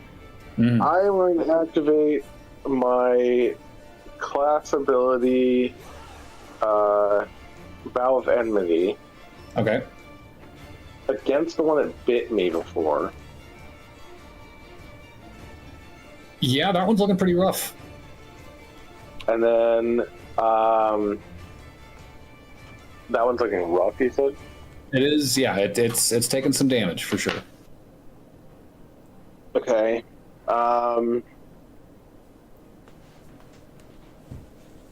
Well, if that one's that rough, I might need to. Well, I was going to use my Divine Smite, so I'm wondering if I should attack the other one that's not so damaged with the Divine Smite then. And the smite is 2d8, so max Yeah. of an extra 16. Plus, I have my Hunter's Mark on one of them. Which one is that? Oh, that one's dead, I think. I think that one got knocked out, yeah. Oh, well, I get to move it to a different one, right? You had to spend your bonus section, I feel like. Hunter's Mark. Yes, it does take a bonus action. Oh, it does take a bonus action? Okay. I will move it to the one that's not very damaged as a bonus action, and then use Okay. my regulars on the one that I have the Vow of Enmity on. Okay, that's fine. So you'll attack with advantage. Good thing I probably would have missed. That is a 22 to hit. That'll hit. And that is 1d. That is 11 damage. Good damage. It is looking pretty precarious. It does not seem as though it's able to really grow any more teeth out of the wounds you're giving it, and it's beginning to wobble. And then I will... Honestly, I'm just going to hold my ground so I don't get any more attacks of opportunity. That'll take us to Sybil and Alfie. Firebolt. Firebolt. 13? I'll hit. Okay. 4 fire. 4 I'm gonna say the one that wound. was very damaged. That'll do it then. That is one more dead Mouther. Alfie. I will Starry Wisp.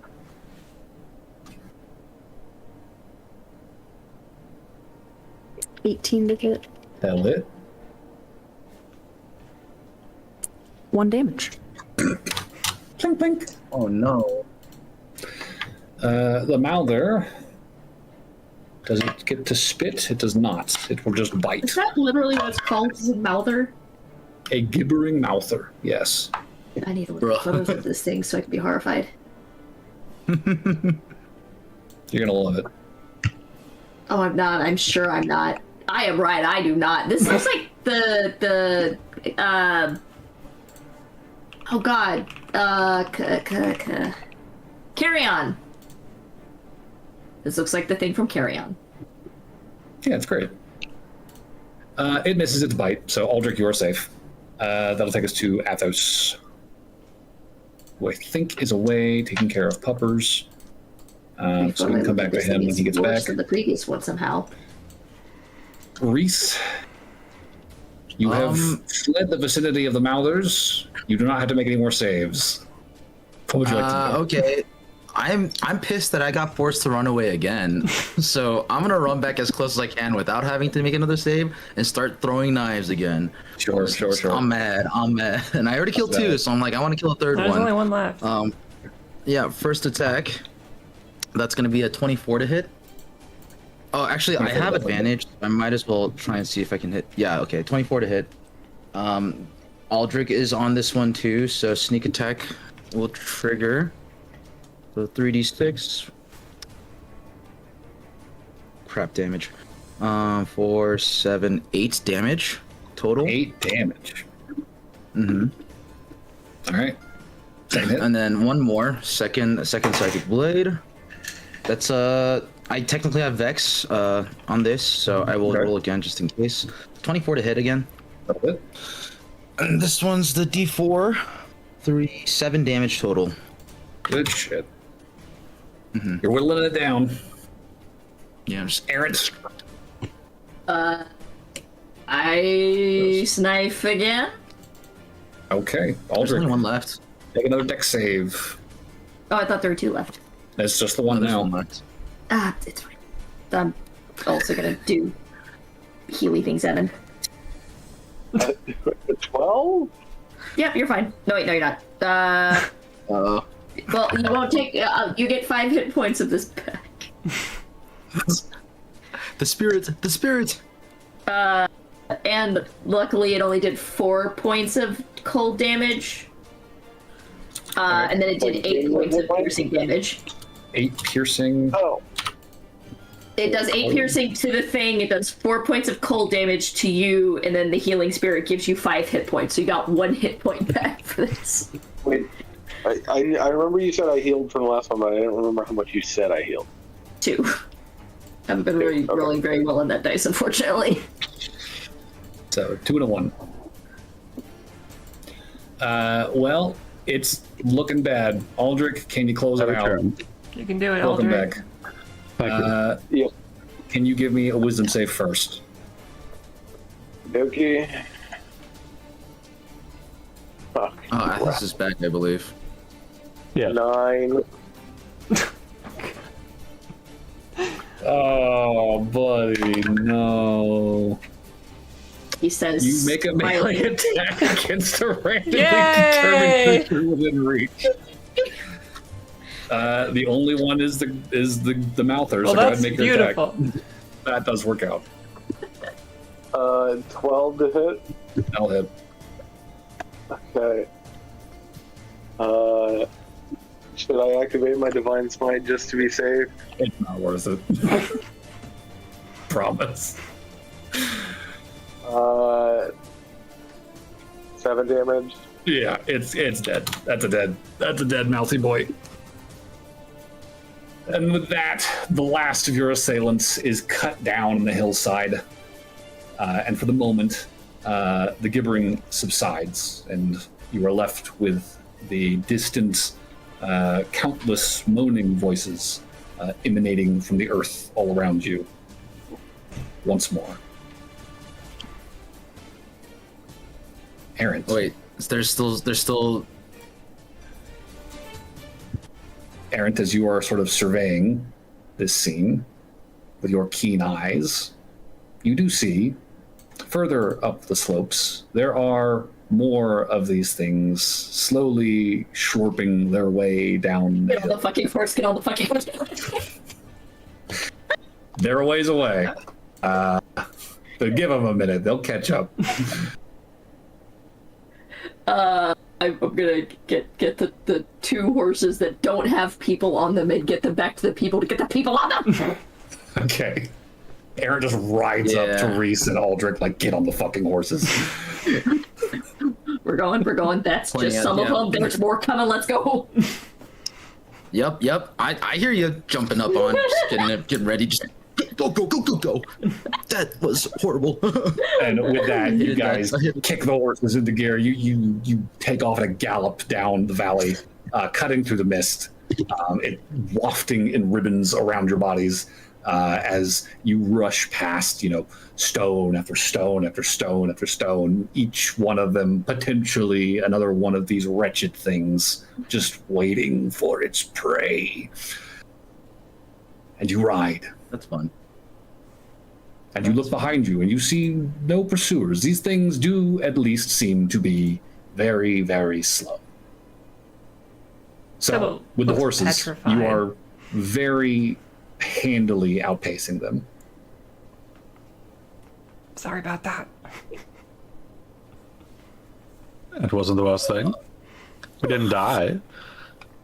I knew there's stuff around. I That think was Reese is not gonna. natural.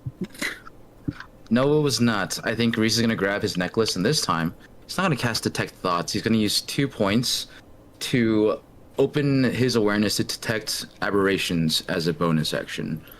For the next 10 minutes until you are incapacitated, you know the location of any aberrations within 60 feet of yourself. And I imagine these things are aberrations because I don't know what else they could be. You think correctly. As soon as you close your hand around the ring again, you feel your mind expand, and it's everywhere, all around you. You just feel like it's a swarm of them. And as you keep riding forward, it's just one after another, after another, after another, after another, just rushing past you on either side. And Okay. if you're not mistaken, you think you're feeling them from below as well. Okay. They seem to be everywhere. This is not a safe valley. We are completely surrounded. We need to keep going. There's some underground even. Go. Just keep going. And I think Reese will try to ride to the front to lead and avoid as many as possible whilst riding through the valley. Okay. Yeah. It's like one hand on the reins, one hand on his rein. With the survival or can I make a survival roll to see if did we do weird jump shit? Oh, Sure. Give me a survival check. are we in a different plane right now? We said we weren't gonna do that. Dirty 20. Dirty 20. This definitely does not feel like the natural world that you are so very familiar with, Aaron. This feels deeply foreign, alien even. Not 100% sure how this planar stuff works, but I mean, you recall everyone trying to explain it to you back at the wizard's house, and sounded like this Deadmar lady, the mother of keys, kind of had her own planar thing going on. Wait, is meat an element?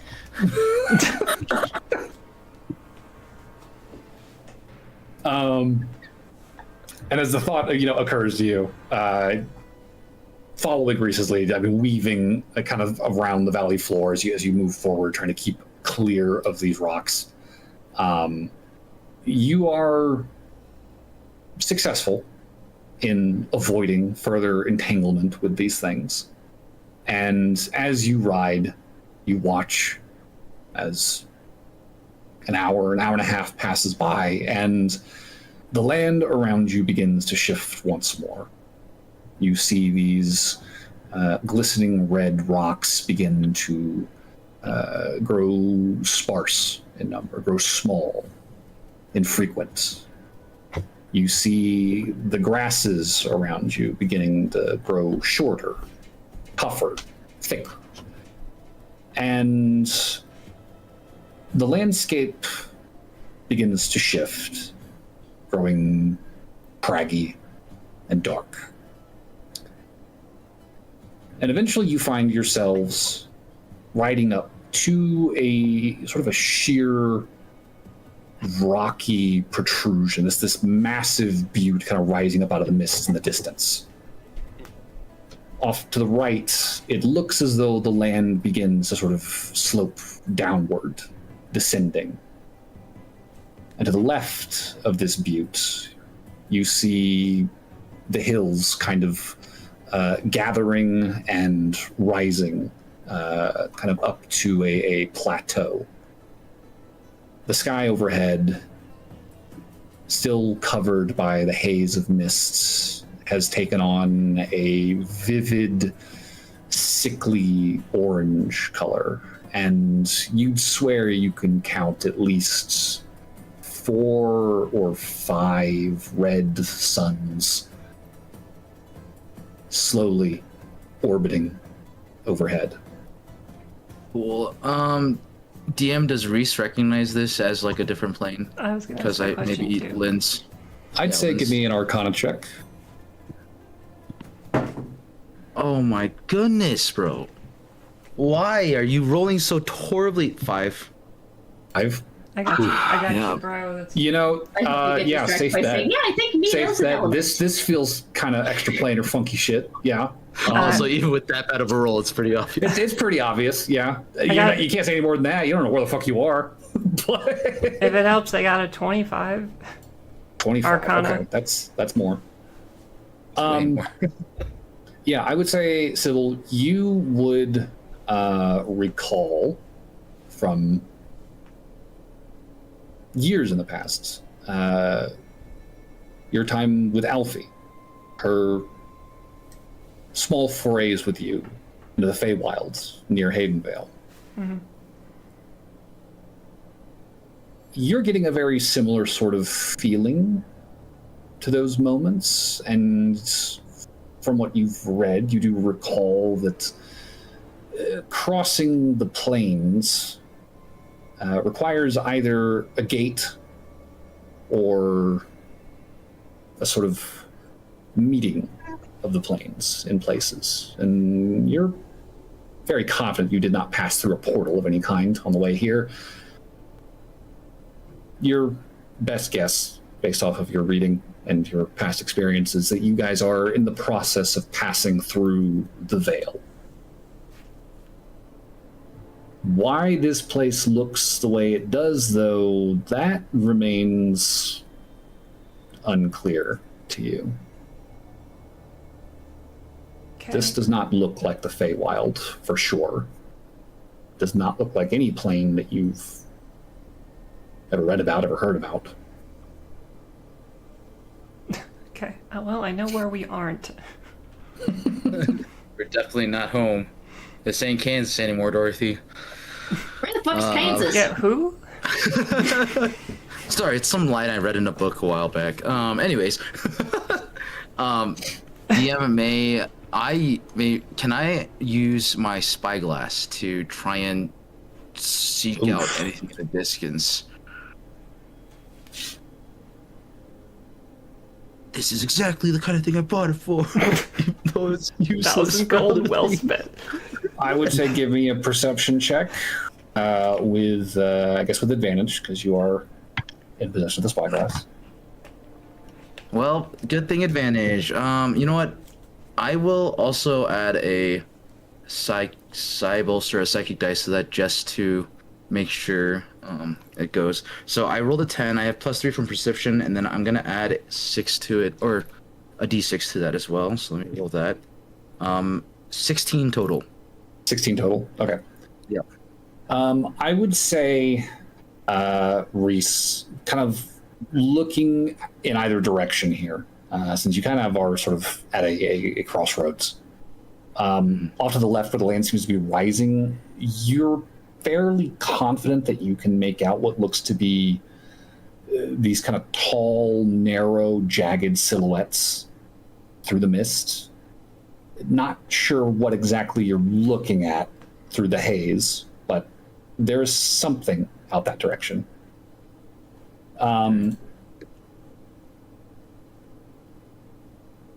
Down the slope, however, where the land is beginning to sink,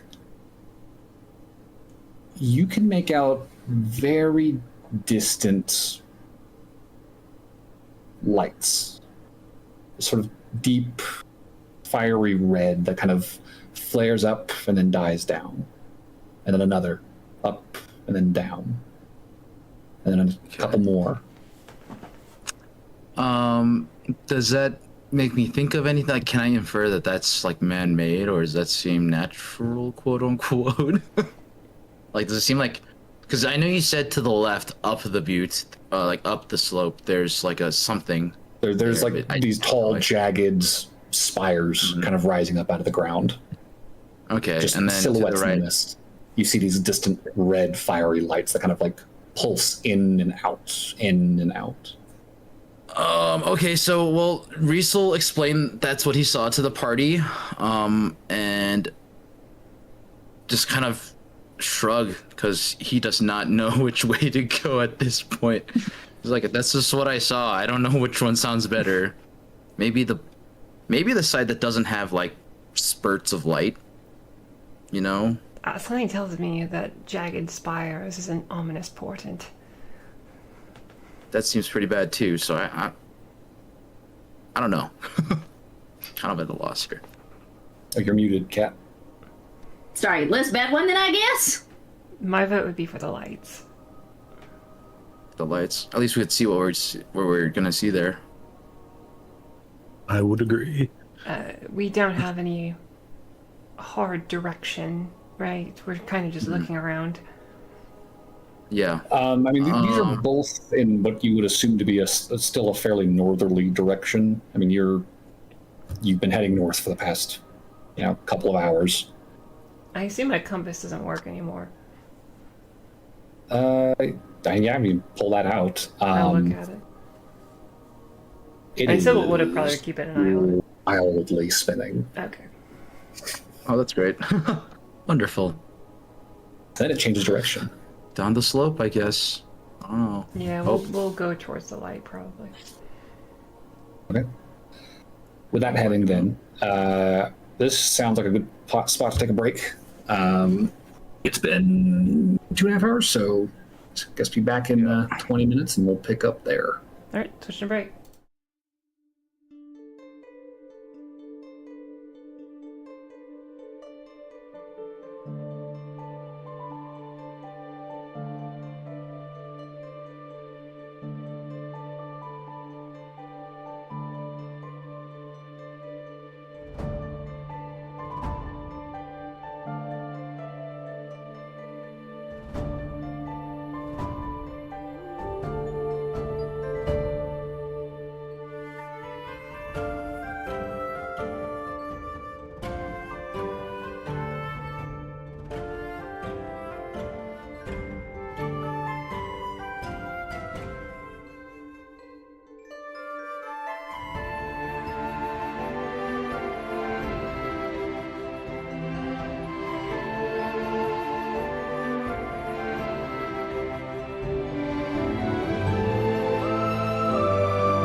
Alrighty, picking back up.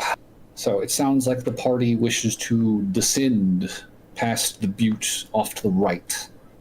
So, following that path, descending the slope, you would find yourselves very quickly making your way along these sort of precipitous, narrow pathways with sheer cliffs kind of dropping off on your right as you're sort of winding your way down around this butte. Eventually, the path begins to peel away from the rock face, and it begins winding its way along with darkness on either side. You've got maybe 10 feet at the widest on this path. It's rocky, it's uneven, and it is harrowing to look off to either side and just see through the mist black abyss below. But eventually, this path begins to widen, and you begin to see those red lights in the distance more clearly. And as this widening walkway kind of converges with this sort of flat, dried out, desiccated plain, you can see scattered around these mounds kind of protruding up from the ground, choked with dark tangles of roots, steam billowing up from them as this deep red light flares from below and then unleashes these gouts of vibrant yellow gas. It's intermittent. The gas is very quick to sort of waft into the mist around you and kind of spread. It's got a very strange smell, a mixture of sulfur, brimstone, and you want to say caramel mixed in there. It's a very unsettling, rancid, sickly, sweet scent.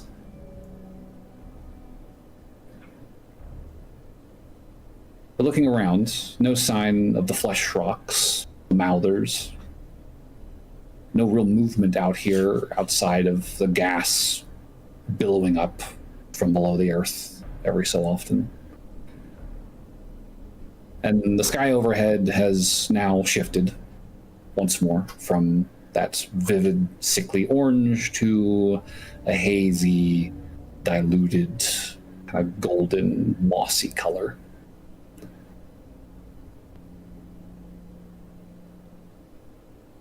What do you want to do?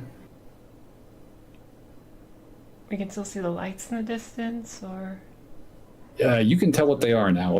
Every so often, these vents in the ground, these mounds. That's what that was. Okay. There's a red light that kind of shines from within them, and very shortly after, there's a whoosh as clouds of this yellow, stinky, sweet gas are shot up into the air. Well, I don't know if this is better than the jagged peaks. At least there's no flesh rocks trying to bite us and eat us, so I'm taking that as a win. Same. Oh, sorry, go ahead. You're good. If I take out the map, I mean, are we gonna take a pause, like, in character, like, stop for a minute? Because I'd be curious to kind of try and guess where we are and where we're going exactly at this point. Okay. So what are you pulling out then? Our map from Jacob. Okay. So you pull out Mr. Cobb's map. Maybe just like based on how long we've been riding. I mean, if you had to guess, you're probably still in the process of crossing the hills that kind of bound the Deadmar on its western flank. But, in line with your Arcana roll earlier, you're also fairly confident that you are in the process of crossing the Vale into this Yava Madre's domain. Okay. Whether or not this matches up 1-to-1 with the actual physical Deadmar on the material plane, at this point, I mean, Probably who not. knows? Okay. I was just hoping to get some bearings. Do we feel like we've had a full day of travel at this point, or can we still keep going? It's been 3, maybe 4 hours. Oh, okay. Got a lot left. So now. it's lunchtime. I thought it was later. All right. You rode for a couple of hours, you got attacked by meat monsters, and then you rode hard for a couple more hours to get the fuck away from them. Right. Yeah, sorry about that again, everybody. Well, That's fine. okay. I think we just. They would have been slowly creeping after you if you didn't poke them there. Don't worry. They were coming. great. I think we should just ride slowly through here and try to look for any sort of exit or something to go towards. The next landmark, maybe. Yeah. Yeah, something like that. I mean, if you want to make a perception check, I mean, Yeah, I'd like to You keep got looking your- around. you got your spyglass. You popped that out earlier. My 1,000 gold spyglass. Well, that's not a great roll. 11 total. 11. Even with advantage, that's pretty butt. Yeah, I would say.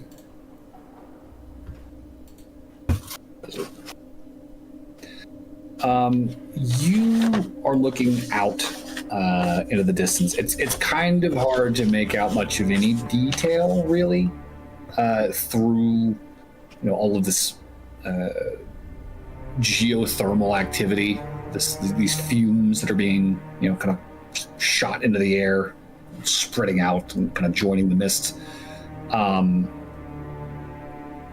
The most you can really pick out at this juncture, as you kind of scan the horizon looks darker off to the right compared to off to the left. There looks to be a shift in a change in the terrain in that distance. You'd have to guess something out that way. Off to the left, though, it looks as though it kind of continues in a consistent, flat expanse. Okay, I lagged out a little bit. I didn't catch the first part. You're not. I caught the. I was going to say you're not getting a lot of detail. Just it's dark off to the right, and it seems lighter off to the left. It looks like there's some kind of like land formation or change in the terrain, something through the haze that way. But more than that, you couldn't say. But to the left, it seemed to continue on in the same kind of flat expanse. I mean, I say we go for the new thing. Hopefully there's something there. It seems like we're just traversing through different planes. Well, I picked the last one. I think, yep. Reese is chuckling to himself, remembering something that Lythor had asked them. Reese is laughing because he remembers Lythor literally asking them not even a week ago, do any of you plan to embark in planar travel? And he's just like, oh boy. Yeah, if he only knew.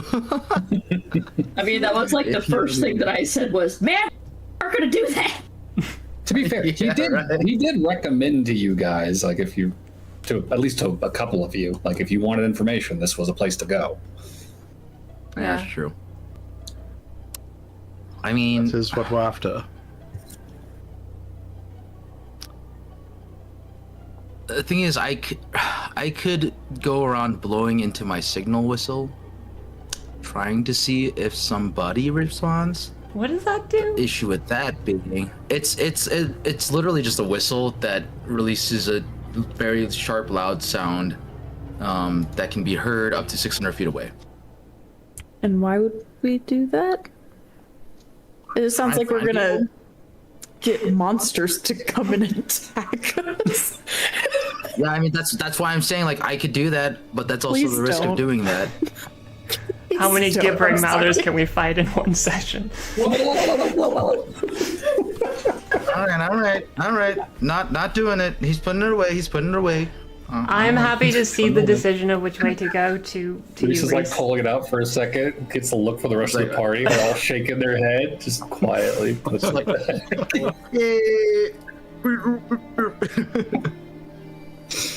Yeah, I can't use my ring anymore because I'm basically out of charges on it. Sure. I have a question. Alfie is like kind of familiar with like walking between planes. Would she have any insight on this and stuff? I would say.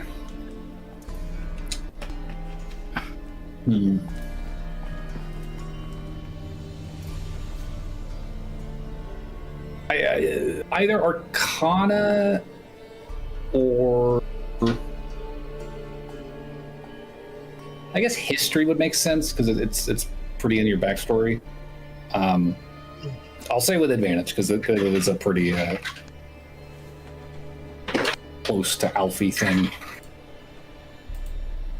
Meanwhile, Aaron's just like, can we just go back through the door we came in? Nat 20, so 23. 23.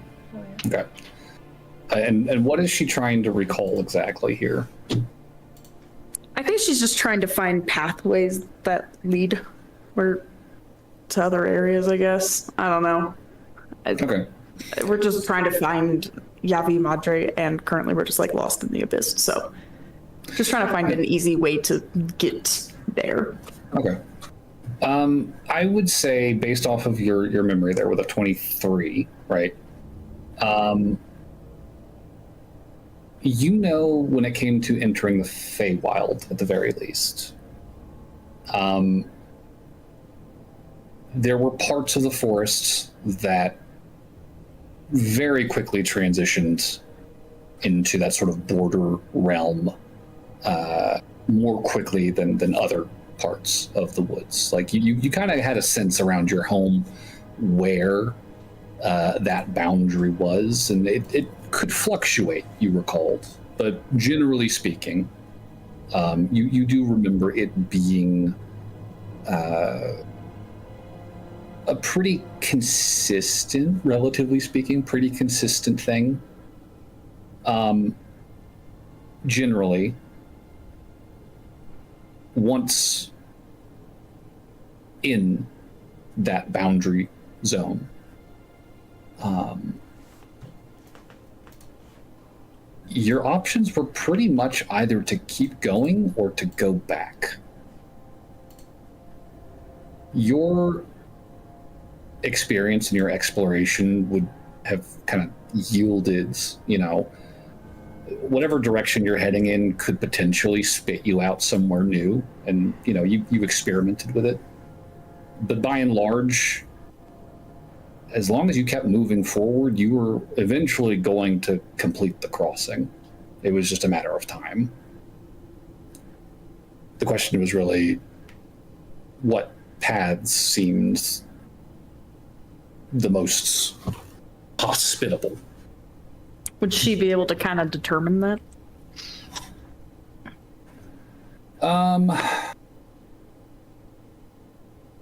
Based off of the description that Reese just gave you with his 11, I would say kind of lacking in information. You might be able to say more if you guys got, further into this field and took another look. But at that point, you are kind of in the midst of these thermal vents and whatever bullshit awaits you there. So, once you start moving, you'll probably want to make your determination and then keep moving without deliberating too long.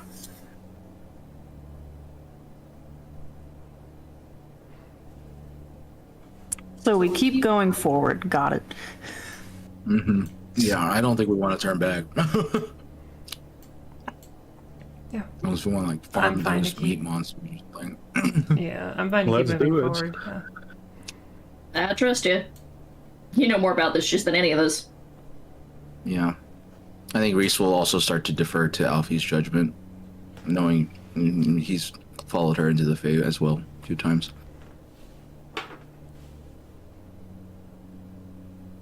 All right. I guess Alfie takes the lead now. Gasp. Yeah. All right. You got it. Well, Alfie, I'll say give me another history check. Actually, no. Give me a nature check. See if you got any experience with steam vents like this. 17. 17. Okay.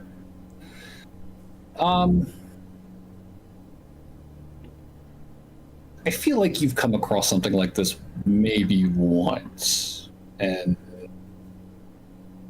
hard to say whether or not this was in the Feywild or on the border or just some strange forest meadow, you know, north of your home, up near the mountains.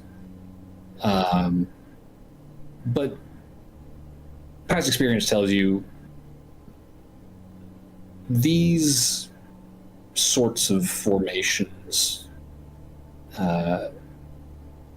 if they're not moving on a regular sort of cycle, you know, there's generally not a lot you can do to really predict them. So the best thing you can do is be ready and be alert. If something starts to rumble nearby, you need to get clear of it quick.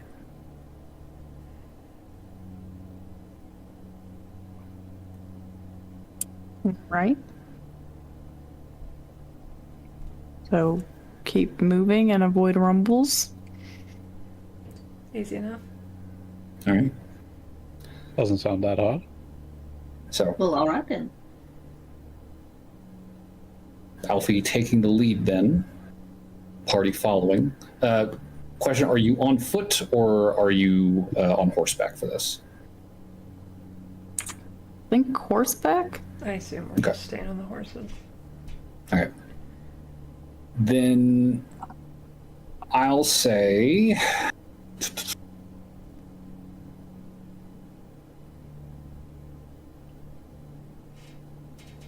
let's have everyone roll animal handling.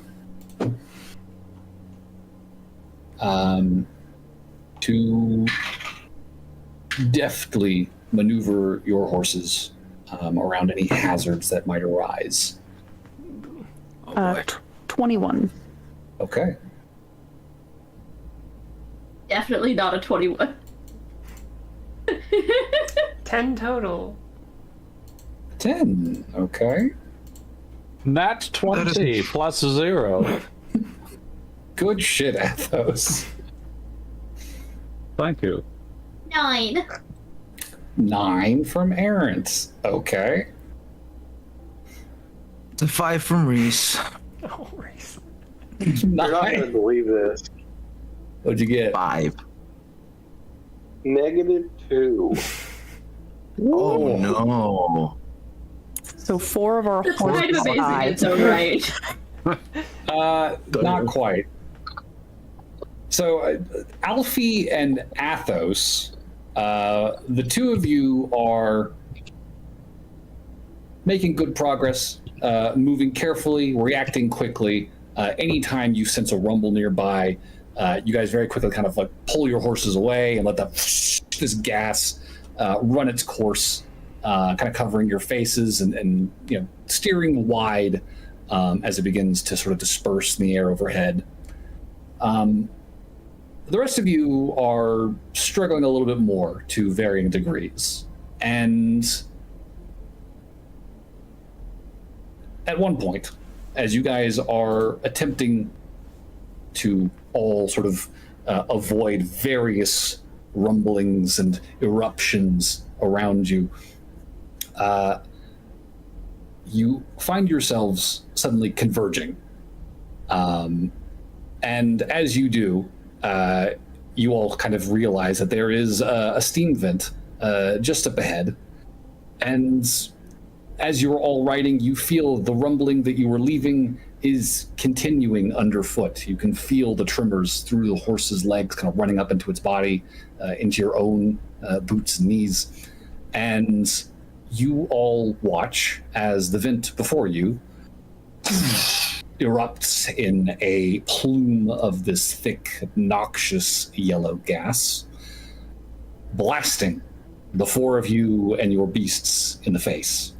And I need you all to make an intelligence saving throw. Oh, that's interesting. Intelligence. Oh, that's what I can actually do. 14 for Reese. Okay. 17? I'm using inspiration. Athos, you're good. You're good. You No, avoided yeah, you survived Sorry. it. Yeah, you avoided it. Good. it. So 14, 17? 17. Aaron? Oh. 3. I rolled a 4 on the animal handling check, and then another 4 here. Take my inspo. Okay, thank you. Go higher.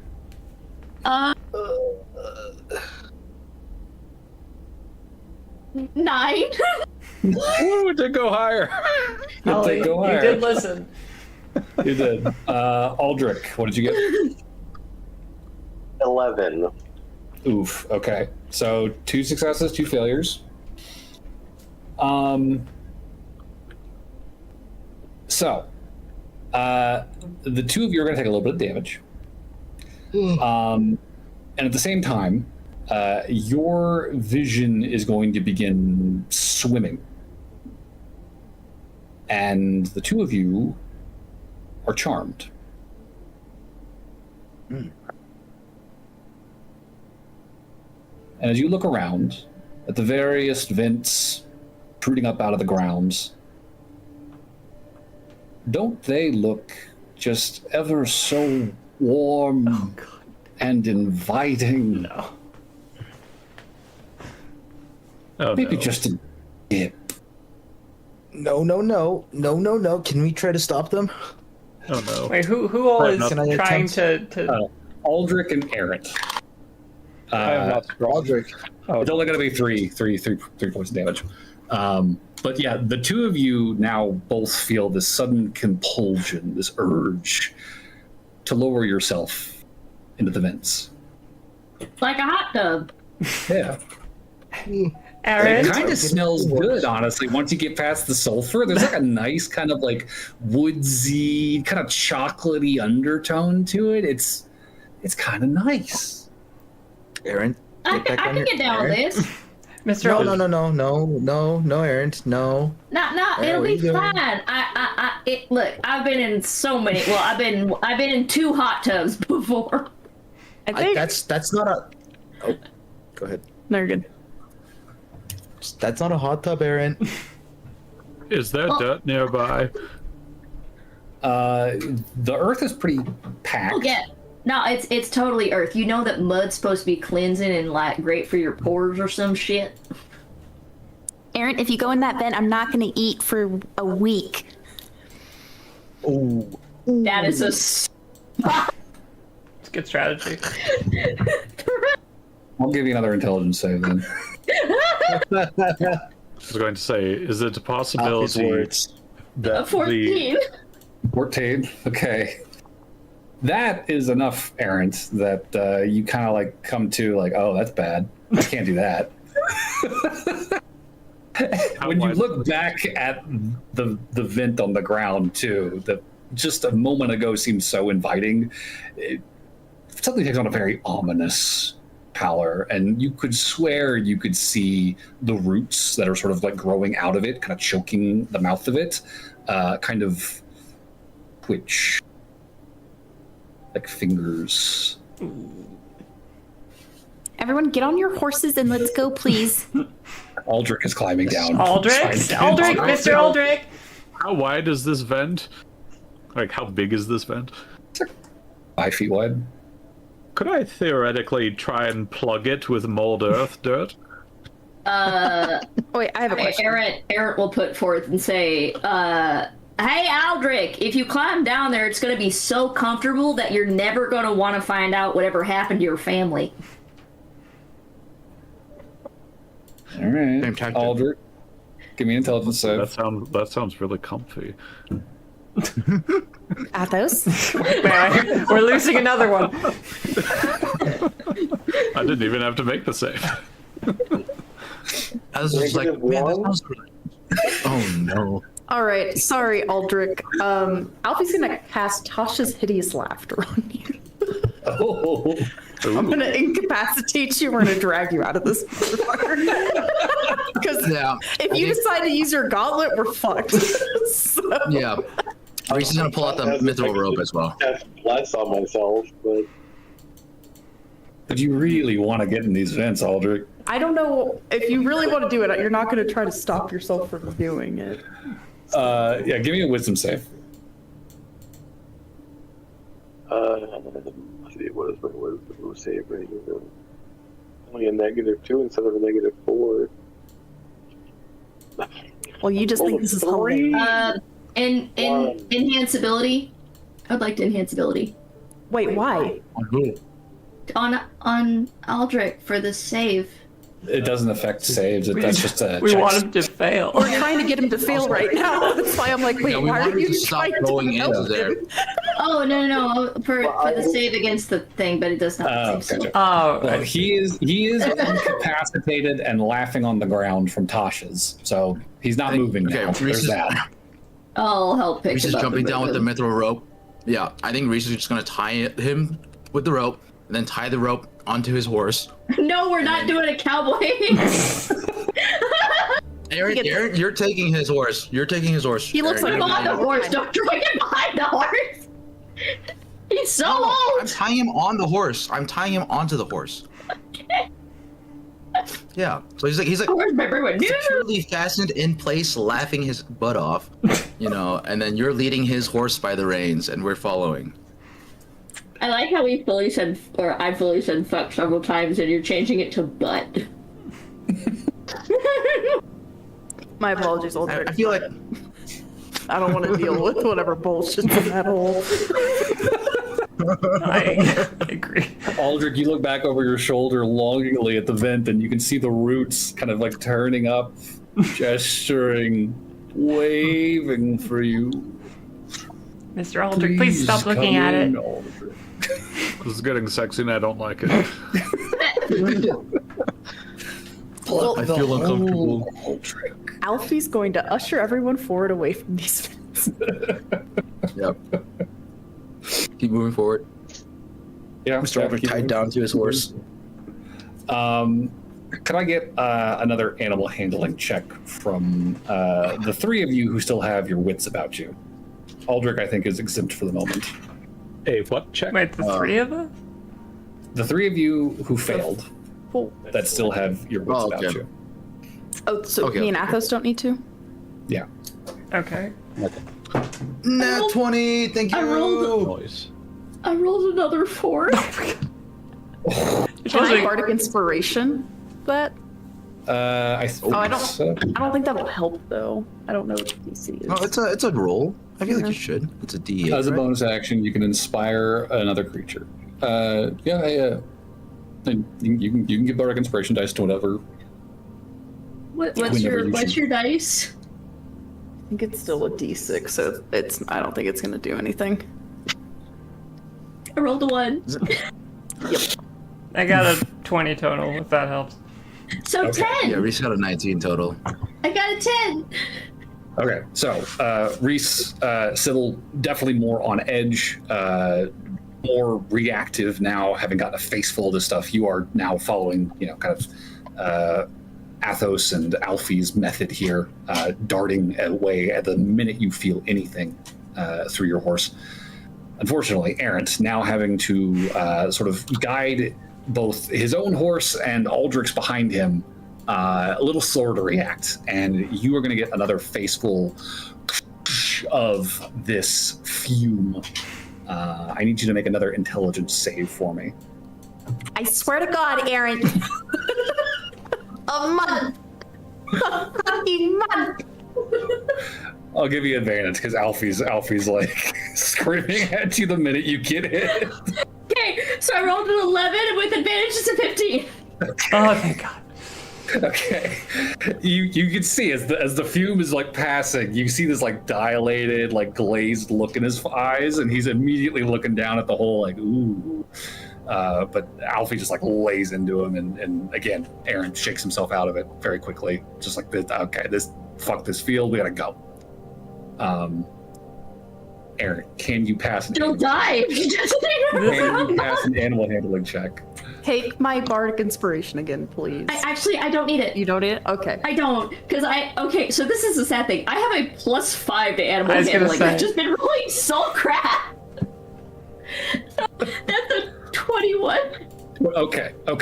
Aaron's getting with the program. He's moving preemptively now. You know, he's got this extra horse behind him. At this point, Aldrich is probably kind of coming to out of the Tasha's hideous laughter, but being tied up. Not a lot that he can do at the moment, so Aaron is still kind of responsible for guiding his horse. Make it on time once we get out of the vent area. I will say, as you guys are now making forward progress at a pretty good clip, kind of gauging the rhythm of this minefield, you can see up ahead the distant shapes of new landforms kind of beginning to take shape through the mist. Again, off to your right, you can see what looks to be these sort of tall, undulating, very like steep, round-topped hills, kind of protruding up through the mist. And off to the left, where you see that sort of flat expanse continuing onwards, you don't see any more of these vents, but you do see what appears to be these sort of twisted, bare-branched trees, kind of springing up from the mist every so often. Not quite a forest, so much as some manner of meadow. I say we go through the trees and we avoid them and give them a good birth. Yeah, that's I fine don't know by what me. those are going to contain, or if they'll just open up and eat us. Yeah. Sounds good to me. I trust you. Okay. Into the Veering left towards the meadow. As you ride over the next couple of hours, the sky continues to shift, moving from that kind of yellow, cream, mossy color to a somewhat lighter, almost floral, kind of like off-white, yellowish color, sort of like, you know, when the sun is behind thin clouds and just kind of like blowing them out. But no light source really to be seen. You can't make any counting of any of the suns that you saw earlier, and you're pretty sure you counted 5 or 6. Now there are none. It's just this pale yellow light overhead, and through the mists, as the vents fade away, the ground begins to grow softer. Begin to feel give underfoot. Mud. Water. Grasses once more growing up around your knees, and you find yourselves riding through a fen. Everywhere you can see these wide expanses of vivid green water. These gnarled, bone-white trees growing up out of them, branches twisting out in every direction. All of them swaying ever so slightly in a breeze that none of you can feel. And rising up out of the water, here and there, and more so in the distance, you see bubbles, trails of them kind of rising up from below to the surface and pooling and growing, expanding. before finally lifting off of the surface and floating. 3 feet in diameter, massive, pristine, perfectly round bubbles, just drifting on that unfelt breeze quietly across these marshes. I don't like that at all. They're quite pretty. I thought you'd like this one. Don't poke it, but it's really pretty. I think maybe the music is making it more ominous than it should be. Well, what if we don't poke it? What if we throw something at it? That's No. that's No, like ranged poking. no. Athos, I will make you laugh and laugh and laugh and laugh. Stop it. Yeah, I gotta say, you know some real good jokes. What? I'm not Ain't that that how you make people laugh? No, it's a spell, I guess.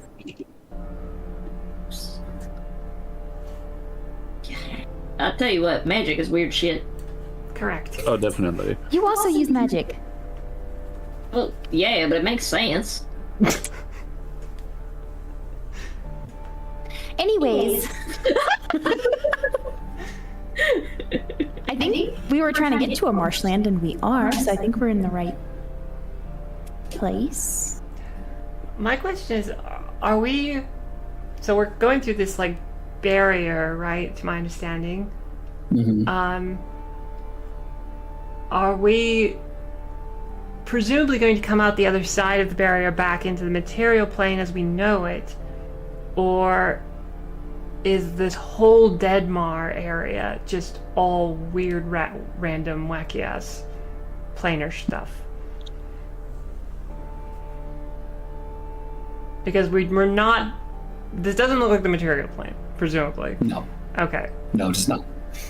I just have no idea if this ends at a certain Well, the point. thing is, Or not. I don't think we have any way of knowing either, because Arendt and Reese did like some snooping around town asking, and people expressly said don't even go there in the first place. So I doubt there's any knowledge, if any at all. Yeah, they made it sound real dangerous. Well, we Yeah. we have a map of it. Someone must have mapped it.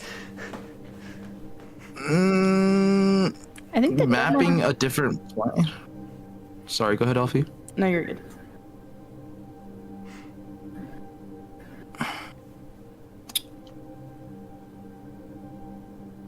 Well, I'm not necessarily offering anything to the discussion. I'm postulating that it's very... Postulating? We've been over this one.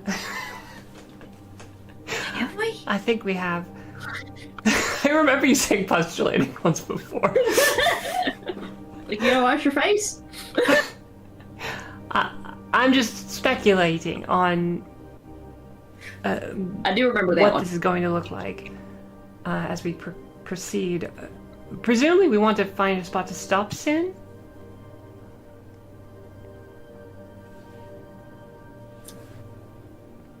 Has it been like a full travel day at this point?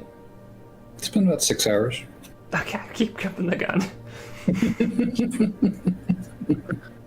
I feel like we just keep. Sybil's like, I just want this day to be over.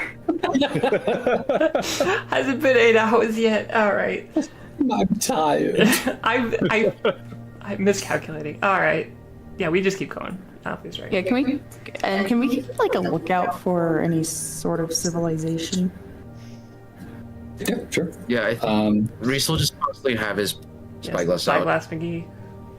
Yeah. Yes. Yeah, I'd say give me a perception check then, Reese. That's a nat 20 adding 3, so 23. Hell yeah. With advantage. About 10. Finally, please give us something. Give me something. Give us something. Yeah. So a couple of things you would note through the spyglass as you guys are riding across this marsh. Trying to keep a singular heading here, kind of keeping forward, trying to make sure you're not doubling back in any capacity. First off, looking forward, you can very dimly make out off sort of to your left, if you kind of keep kind of curving your path, it looks like there are mountains in that direction, tall, rounded hills. While off to the right, things seem to remain fairly level, fairly flat. More notably, however, in the midst of all of this water and bare trees and strange floating bubbles filling the air, up ahead, you see the first sign of somewhat normal looking life that you guys have seen in like a day and a half. Birds. Hundreds of them. Roosting in trees out in the distance. And on the ground below, what looks like a herd of deer. Slowly trotting through the water. And a couple of them you see are actually leaping, noses turned upwards towards the bubbles, as if to pop them.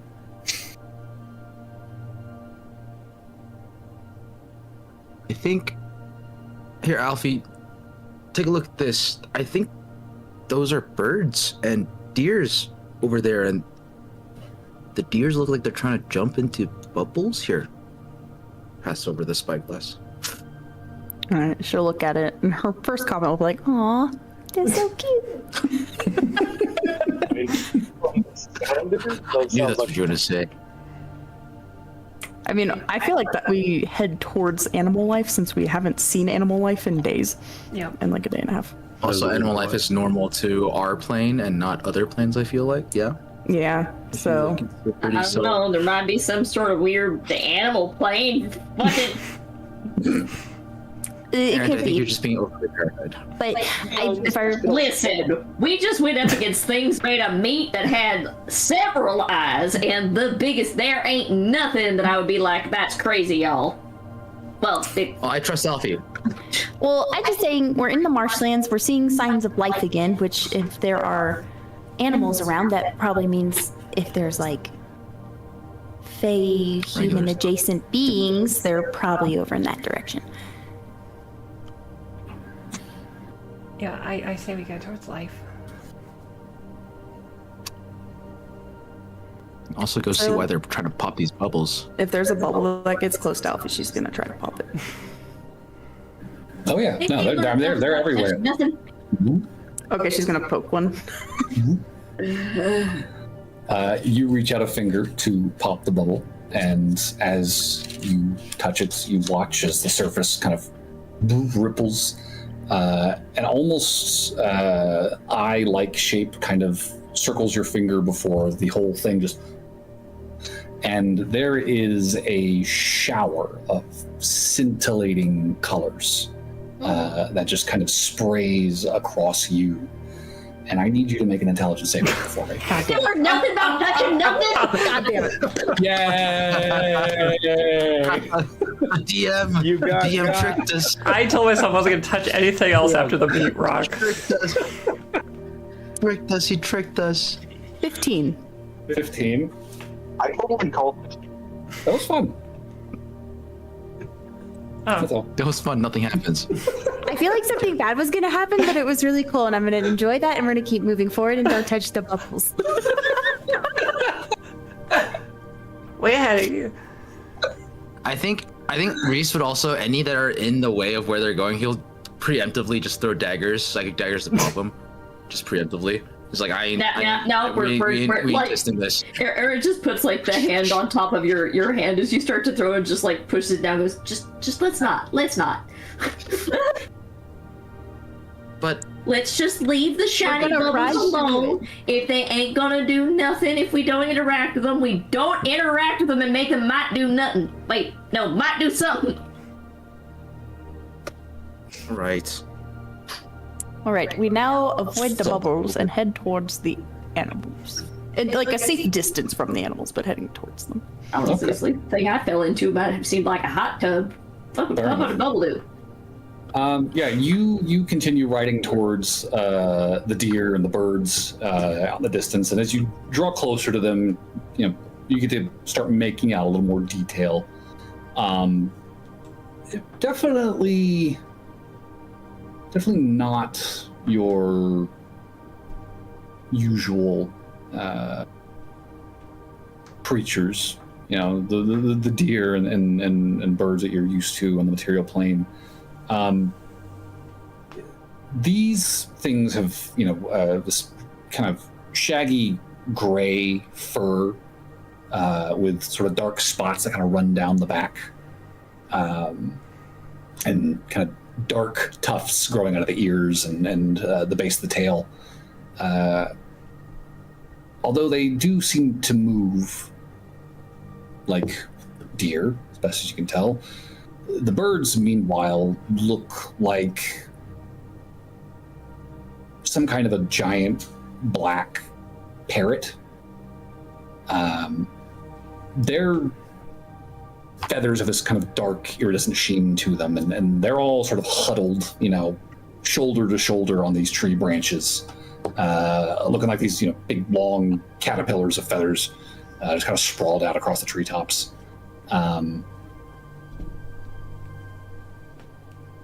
Unusual, but at a distance, outside of the handful of deers that are now leaping and attempting to continue popping bubbles, showering themselves in these sparkles. Doesn't seem to be too much to them. They seem pretty normal. Okay. Sus. We're just gonna ride past them at a safe distance, so we're not going to disturb them. Not gonna touch them. Not gonna poke them with I sticks. barely even look at them. I take a peek, be like, cool, and then I keep going. You like glance up, and there's like one bird who's like eye you meet, and you just hear that distant. But you just immediately like lower your head, keep riding. You hear a couple more of those little, kind of chortles from the birds as they kind of just shuffle on the branch, and keep riding. Avoiding bubbles, ducking under them as they draw too close. Stopping to let some pass if you need to. There are definitely some of the deer near the edge of the herd that pause their migration and just stand watching, ears up, eyes alert, unblinking as you ride past in the distance. Do these look like normal deer? Or are they slightly different? I don't know. I don't trust no deer ever since we almost ate one that talked. Let's give me a perception check.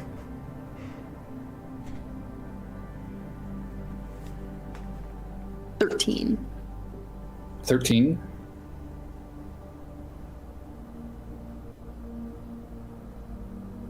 You're far enough away that you're comfortable. If something was to charge, you got time to react. If they were to stampede, you guys could probably start riding and get clear of them. But it's also close enough to see those closest to you on the edge of the herd, watching you with 5, 6, couple cases you think you see 7 eyes across the face. Creepy. Okay. I think Alfie will just tentatively say hello in Sylvan and see.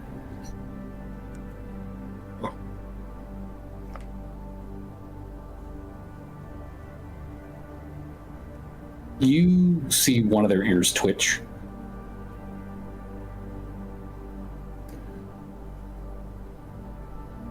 It opens its mouth, and what comes out is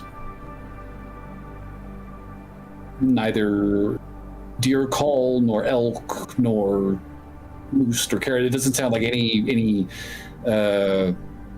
ungulate you've encountered back home. This thing's cry sounds like the notes of a wind instrument. This long, steady, mournful note. Okay, this is not a question I ask very often, or like ever, because Aaron's shit at this. Can I roll to see if Speak with Animal would do anything with this thing? I was about to have Alfie cast Comprehend Languages. That also works. I'm going to roll a d20 for the wild magic because she's never cast it. Violet, my dismay bled its road.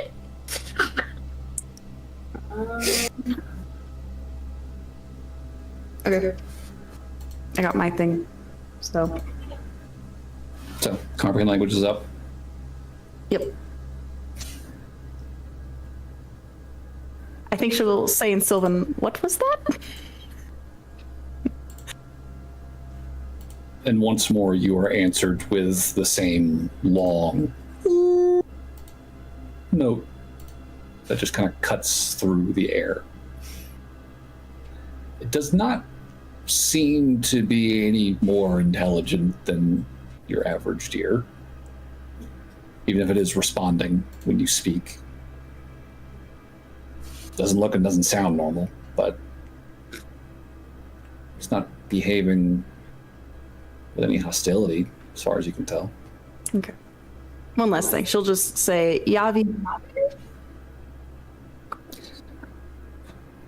At that, you would see multiple heads swivel in your direction, all of the ears perked up.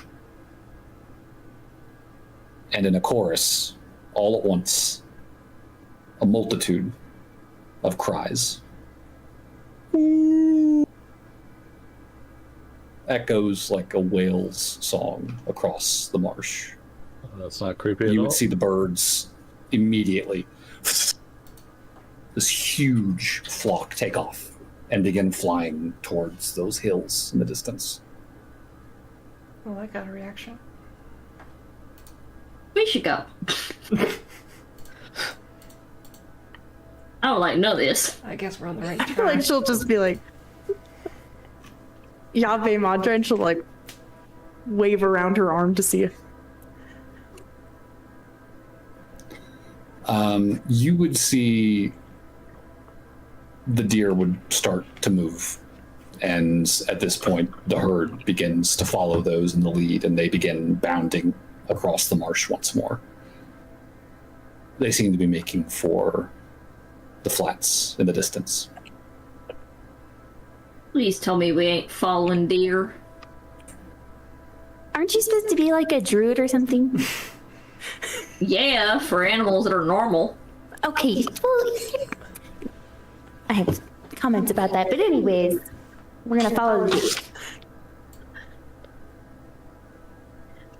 I just want like a little 3-panel comic where it's just them like with different backgrounds or like changing settings. And it's just one solid.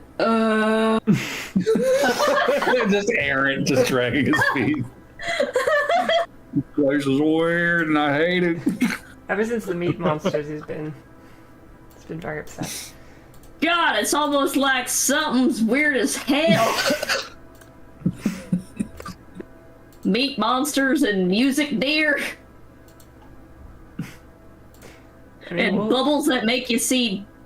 Well, I mean, all bubbles make you see rainbows, but bubbles that make you see more rainbow? I mean, I guess we're following the deer. All right. You set off after the deer, avoiding the bubbles to the best of your ability, and riding for a few more hours. Eventually, the ground begins to dry, the trees begin to fall away, and you see the plant life beginning to change once more as you leave the fens and find yourself crossing a plain. And in the distance, you see all dense trees rising up out of the mist, the deer bounding towards them. And then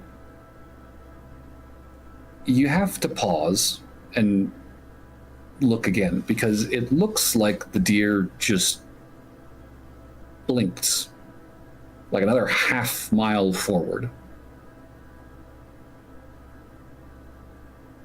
You're not sure if you lost track of them, if the mist cleared or something, but suddenly they are well clear of you and your group, bounding towards those distant trees. And another second later, they are completely out of sight. Well, I think we'll follow their path. Yeah. Yeah. Heading toward the trees. Okay. What is the marching order here?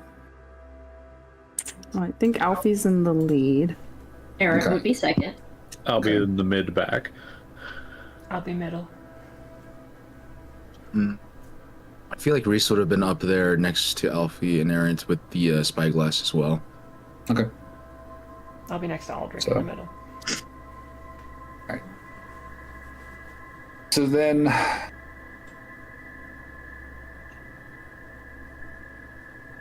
Yes, protect the old person. Protect the young person, please. Yeah, he still needs help getting untied from the horse. We did that a while ago. No, I'm just gonna headcanon, it's just he lives there until further notice. so this is the next question then. What is everybody's passive perception? I know Errant is like a 17, I think. Well remembered. Alfie's a 14. It's shit. It's 10. Oof. 15. I believe Reese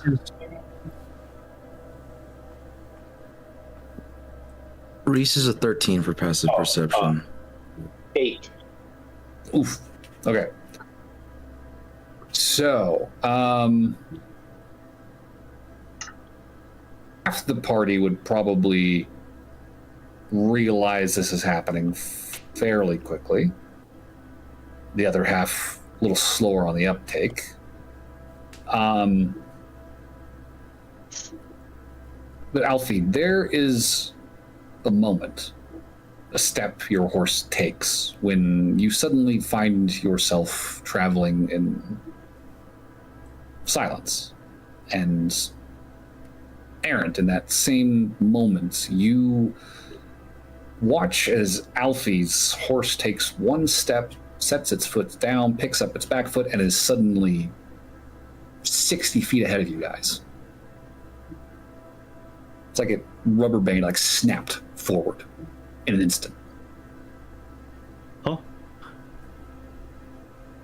And Sybil, you, behind Errant, watch this happen. Reese, I think, being fairly close to the front and not quite meeting the passive I was looking for, my guy. I think you follow in Alfie's footsteps and also snap forward away from the group and find yourself suddenly moving in relative quiet. Kind of weird. You look around, there's nobody there. Hello? Catch sight of the group. A good, probably like 100 feet off to your left. Does Alfie see Reese? You would definitely notice when things are quiet and then, have enough wherewithal to stop immediately. And Errant being, close to the front, obviously, would probably kind of put a stop to anyone behind him. Okay, so I can still see the rest of the party, right? You can see them, yep. Okay. I think if I'm reading this correctly, I can still connect to them with psychic whispers as long as I can see them. Yes. Choose one or more creatures you can see up to a number of creatures equal to your proficiency bonus. Yep. So I will just connect immediately to everybody. Dice rules. First group for 6 hours, second group for 1 hour. But I'm gonna connect to everybody and be like, guys, I am very far away from you. What just happened? The moment this happens, I'd stop everybody in my chunk of it. Yeah, Alice and Aldrich being in the back, despite not noticing this fairly quickly, you are stopped by those up in front of you who do catch on pretty quickly. So they are in front of us, but far in front of us? Yeah, Yeah, they took a step and ahead. just snapped forward. It's like they misty stepped without casting Yeah. anything. And the people in the front got separated horizontally? Slightly, yeah. There's a small divergence in their trajectory. I'm just gonna stop. So Reese went ahead. Did Alfie end up there? Alfie's ahead too, yeah. And All right, they are Aaron takes- probably about 60 feet apart. Aaron blind steps forward. Okay. I'm going to ask you to make...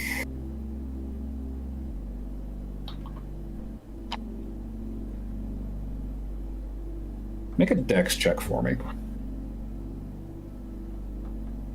Actually, I guess this is on horseback, so make an animal handling check for me. 22. 22. Okay. You're not sure how or what the mechanic here is. I mean, you trying to get to Alfie.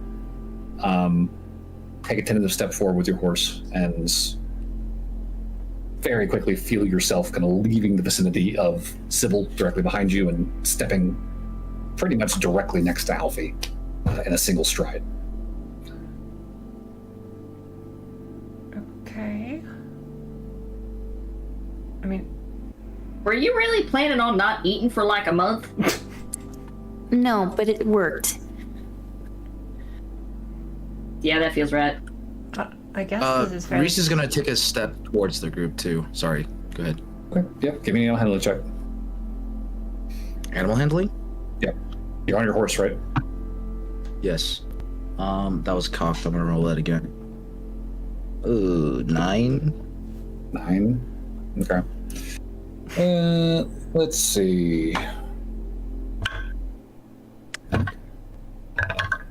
Yep.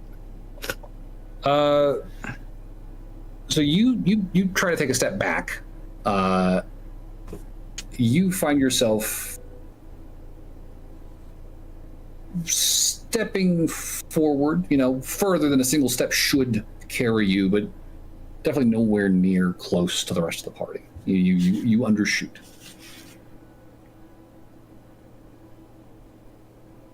I am so confused. Well, just stay where you guys are. We'll see where we land. I'll step my horse forward. Handling. I'm gonna use my inspiration. There we go. 9. Oh, 9. Hey, just like me.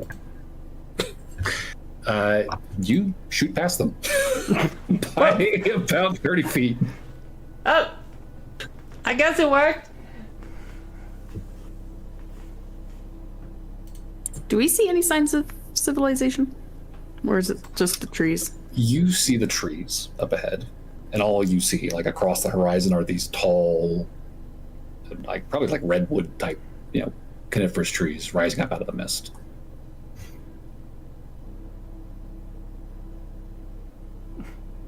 Athos Eldrick, try stepping forward.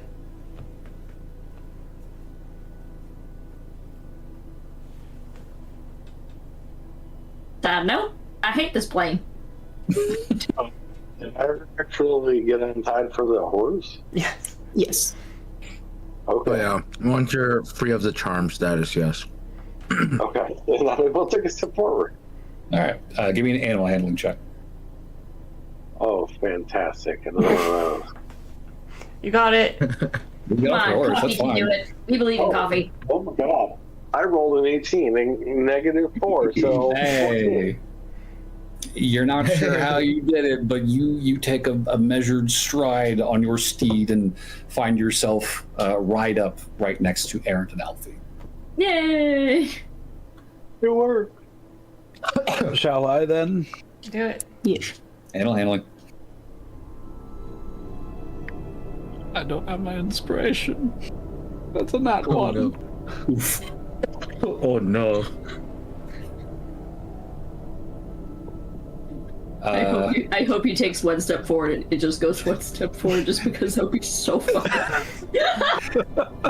No, you all watch Athos take a step and disappear from view. Athos, you take your step and the others disappear from view.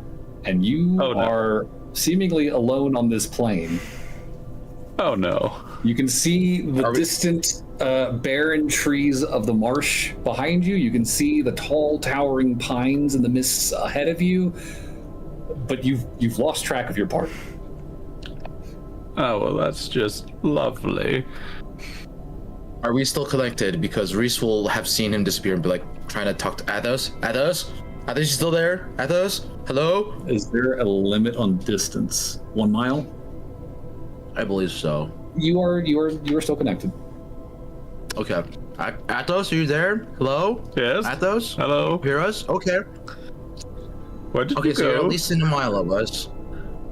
I don't know. We don't see you right now. Is he way ahead or way behind? Do the trees look closer or further? Have him shoot like a fireball or I was about something. to say, there. I Like a could fireball? shoot. Well, it won't be a fireball, but I can shoot something. Just shoot. Yeah. Just try and like, flare your location. All right, I've got something maybe better. No, I'll try this. I was looking for something that might be potentially farther. Yeah, that's 120 feet. I'll try shooting up a sorcerer's burst. That's just a cantrip. Necrotic, I assume. Yes. Yeah. So, Athos, you level a finger at the sky and let loose a bolt of crackling black necrotic energy. I'd say give me a reception check, guys. You know, I'm kind of glad it's not nighttime now, because this would be very hard to see. For necrotic, yeah. 17. 22. 25. Okay. 8. Okay. Reese don't see it, but the three of you do. A good ways ahead of you, out of the mist, you see this tiny black line kind of shooting up across the haze in front of these trees. Can't necessarily see the source. He is kind of obscured in the mists along the ground, but it's a considerable distance that way. He well overstepped. Athos, could you do that again about once every 5 minutes? Sure. I could also do thaumaturgy once we start getting closer. I feel like he just stays there and we just start trying to get towards him. Get to him. Yeah, that's like rule 1. When you're lost, stay put. I feel like Although you can't both stay put, that doesn't work. No, that's why. Well, I mean, we could also try to meet at the trees. It seems like those big pine trees are where we want to go. Yeah, we just want to make sure we don't get too far off track. Yeah, I think from we just each try other. to There take might be more palm trees near Athos. So we don't want to say go to palm trees because you might go to the wrong ones. Pine trees? The redwoods. far off ones that are really the redwoods are really tall ones. Yeah, I think we should take this in like a measured approach. Like everybody tries to catch up to each other basically and see how. One step at a time. Yeah. All right. Well, I believe Reese is still separated from the rest of the group. Yeah, so I'm gonna try and step forward and catch up. All right. Animal handling. 17. 17. Okay. Mm-hmm. You are a little bit of a distance away. It takes a couple of steps, but you do eventually close the distance for the rest of the party and kind of catch yourself before your horse takes one more step and kind of slow stop and then turn to face the others. Hey guys. Right. Can I chain rope between the horses?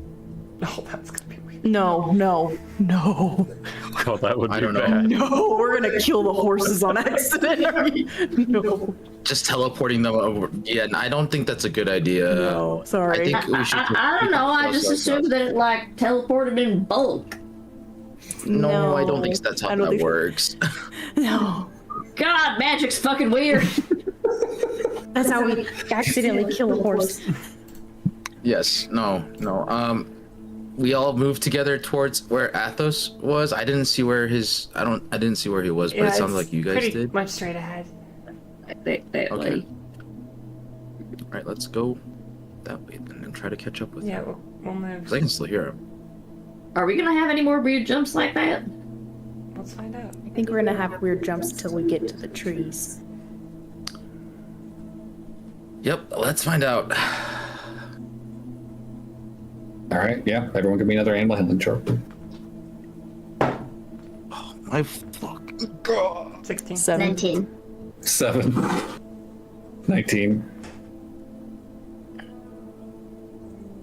Reese got a 3. 3. Okay. This is going well.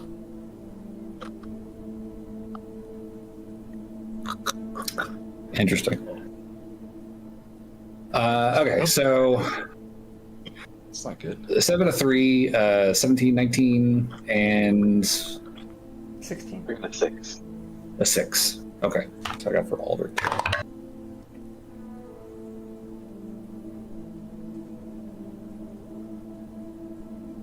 Okay. So this is a little silly.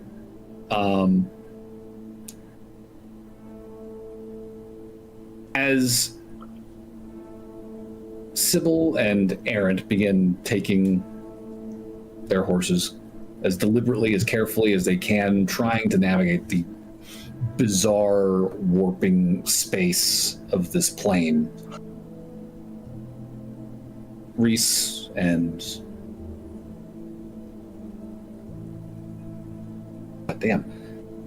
Alfie. Took me a second. I was like, Errant, no. Sybil, no. Athos, no.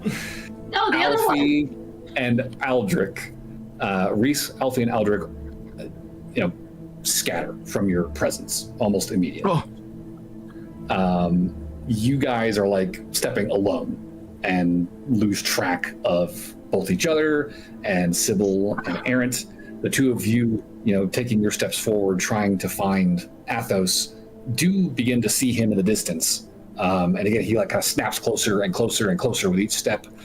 Before long, you do close that distance. You find Athos up ahead, heading in the proper direction. Hello. It does not take more than a couple seconds, though, for Alfie and Aldrich to also appear right next to you. Ah, Oh, And Oh, Reese stop me. appears about 30 feet behind you. Oh, okay. Phew. Oh, I thought I lost Alright. you guys again. Oh, that was one step. this is a very weird Just- place. All right, let's get Forward. to the trees and hopefully it stops. Yeah, we'll just keep Yep. moving. If you Start the okay, trees. have a new policy. If you end up in the middle of nowhere, shoot something into the air. Yep. that works for you guys What with if you're- magic. Yeah, I was about to say, what? I don't got You magic, got bro. your dagger, throw it in the air. Can you guys? Okay. Okay. I don't know. Does it visible that's gonna glow? be, Is but it, okay. is it psychic? How does that work? All right. No, it's fine. It's fine. I it's know fine. we can't. It's fine. I know we can't tie the horses together, but what if we put Reese with one of us and have someone else lead the reins? I think the horse will get lost. I'm scared to get off my horse. No, you know what? I think Reese is just gonna step down off of his. No, don't do it. that. No, you're gonna step down and you're just gonna teleport without your horse. I think, yeah, he's like in the middle of doing it, and you guys like stop, like just go. We're taking a single step forward and we are being teleported. If we try to like move around, like who knows where the fuck we're gonna land? Yeah, but like at this point, I think it's just like just do or just sit there, you know. I think we just fucking go to the trees and we just keep moving.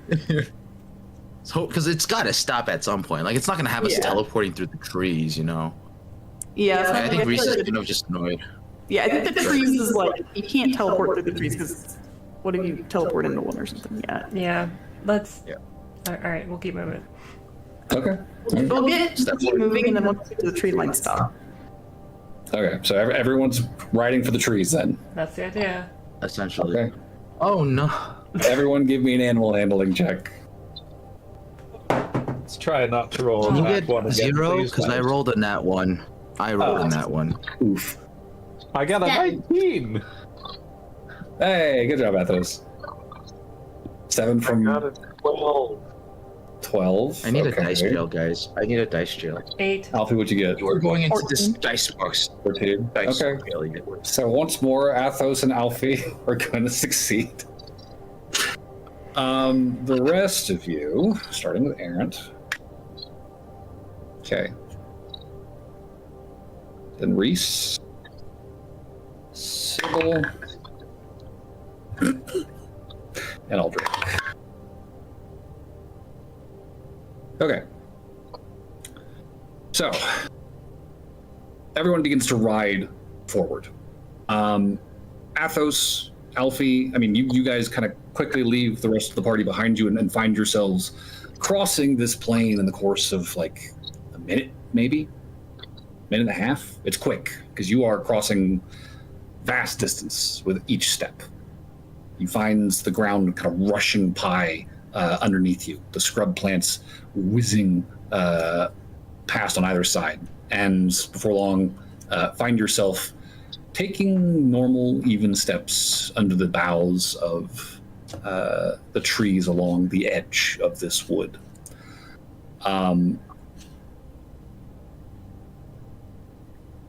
Errant and Reese, you two push forward, making for the tree line, leaving the party behind you, behind both of you, losing each other in the process, and pushing just a little bit too hard, a little too far. You both find yourselves snapping very quickly up to the tree line, so quickly, in fact, that you are going to collide with some trees. And Athos and Alfie would find the two of you kind of picking yourselves up off the ground, having taken 8 bludgeoning damage. I heal my horse. That's fine. Can you Sybil heal mine and too? Aldrich, meanwhile, I fix the horses. take a few steps. They ride for what feels like 2-3 minutes, seeming to get no closer to the trees before they kind of look around themselves and actually see, oh, we're like maybe 50 feet apart from one another.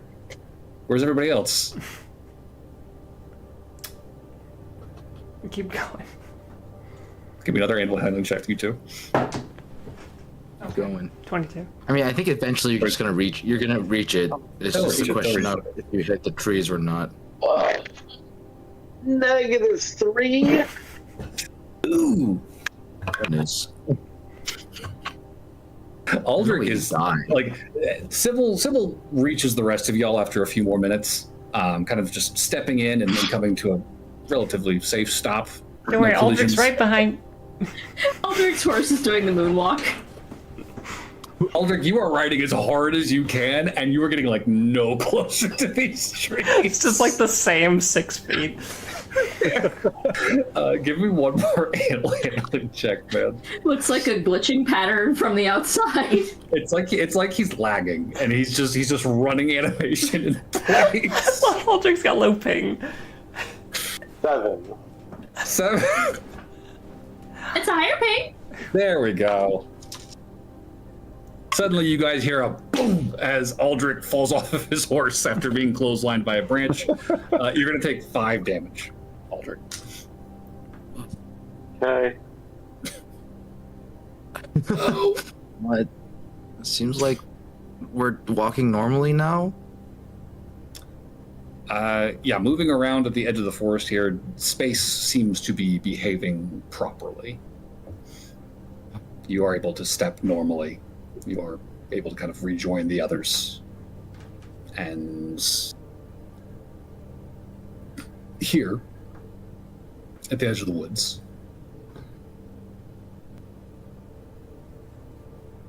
you can see overhead the sky has grown dark. You can see through the mists up ahead, dim lights beginning to dance between the trunks of the trees. You hear bird calls.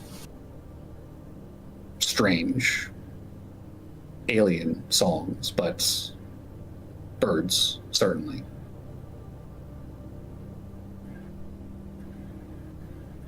And through the trees and the mists in the distance, there is a new light. Dim, wavering, sort of a deep blue shining from the shadows in the depths of the forest. Kind of stepping into the eaves of the trees and looking around, you can see darkness to either side of this light. You do seem as though you have a heading. There is something shining up ahead. But what? Through the mists, you couldn't say. Okay. Furthermore, it has been probably about 9-10 hours of travel at this point. You guys have been going. It's been a long day. If you want to take a long rest, you feasibly could here. If you want to push on, we will be making force march checks. Nope. Almost killed our You old man scarred last us with that. Are you kidding What happened me? last time with freaking Aldrich? No. Yeah. We don't want that shit happen again. Excuse my language. That's foul. Oh no. Then I think for the moment, we can call the session as you guys, having reconnected here at the edge of the woods, begin to set up camp for the night. You are deep within this planar crossing. You've got to be close to the edge of the Vale now. Whatever that means. Thanks, I hate it. You're welcome. I feel like Sable started today very terrified, and she's just annoyed by the end of it. Yeah, so much bullshit happening It's so today. That's not gimmicky. even, like, Yeah, you're welcome. fucking dumb. But yeah, good session, guys. We'll call it there. Can we get an MVP vote for today? I would like to give the MVP to literally every inspiration that we needed to get through this session. Honestly, we all, I feel like, used one. Almost every one of us, maybe. Yeah, I used mine. I think every one of us used it. The only one that might not have was Johnny. That sounds I think about so. right. I did not choose mine. See, Alfie's just so experienced traveling through the I planes. was She's gonna just say, like, she was guiding just us for the move back through. half of the Yeah, session. Just, Good point. guys, just Yeah. keep going. I think, Don't touch I where think it's not. Keep going. Alfie would be the best for in it because she stopped Aaron and me from going into the geyser, That's true. and she was guiding us for most of the thing. So Yeah. Yeah, listen, you need someone to lead you through an area that makes sense. Errant is there for it. This area does not make sense. It's fucking dumb. It's fun and whimsical. You don't like the meat dimension? That's so strange. The meat dimension was terrifying. Gross. Well, I don't need I will vote inspiration. So who does need inspiration? who do you like want to give it to? Because almost everybody else does. I I'll think vote for everybody Reese. Well, okay, so the humans in the party, Sybil and Aldrich, will get theirs on refresh in the morning, right? Yeah, humans just get how- inspiration from long rests. So there's Yeah, that. Okay, so then it's just us three. I feel like it should go to one of the other two because I have lucky points that I can use as pseudo inspiration. So I'm not necessarily like super in need of it. I was gonna say Aaron because Aaron's letting Alfie snuggle him. So I mean, you could choose who to Alright, give then. it to, so. Aaron, take your inspiration. Why, thank you. I'll take my cuddle point. yeah, Inspiration, your cuddle point. aka cuddle point. Cuddle point. Cuddle point. That's broken. Well, we'll. You know what? I'll take it as consolation consolation because I wasn't allowed in the Yes, hot tub. GG's. Alright.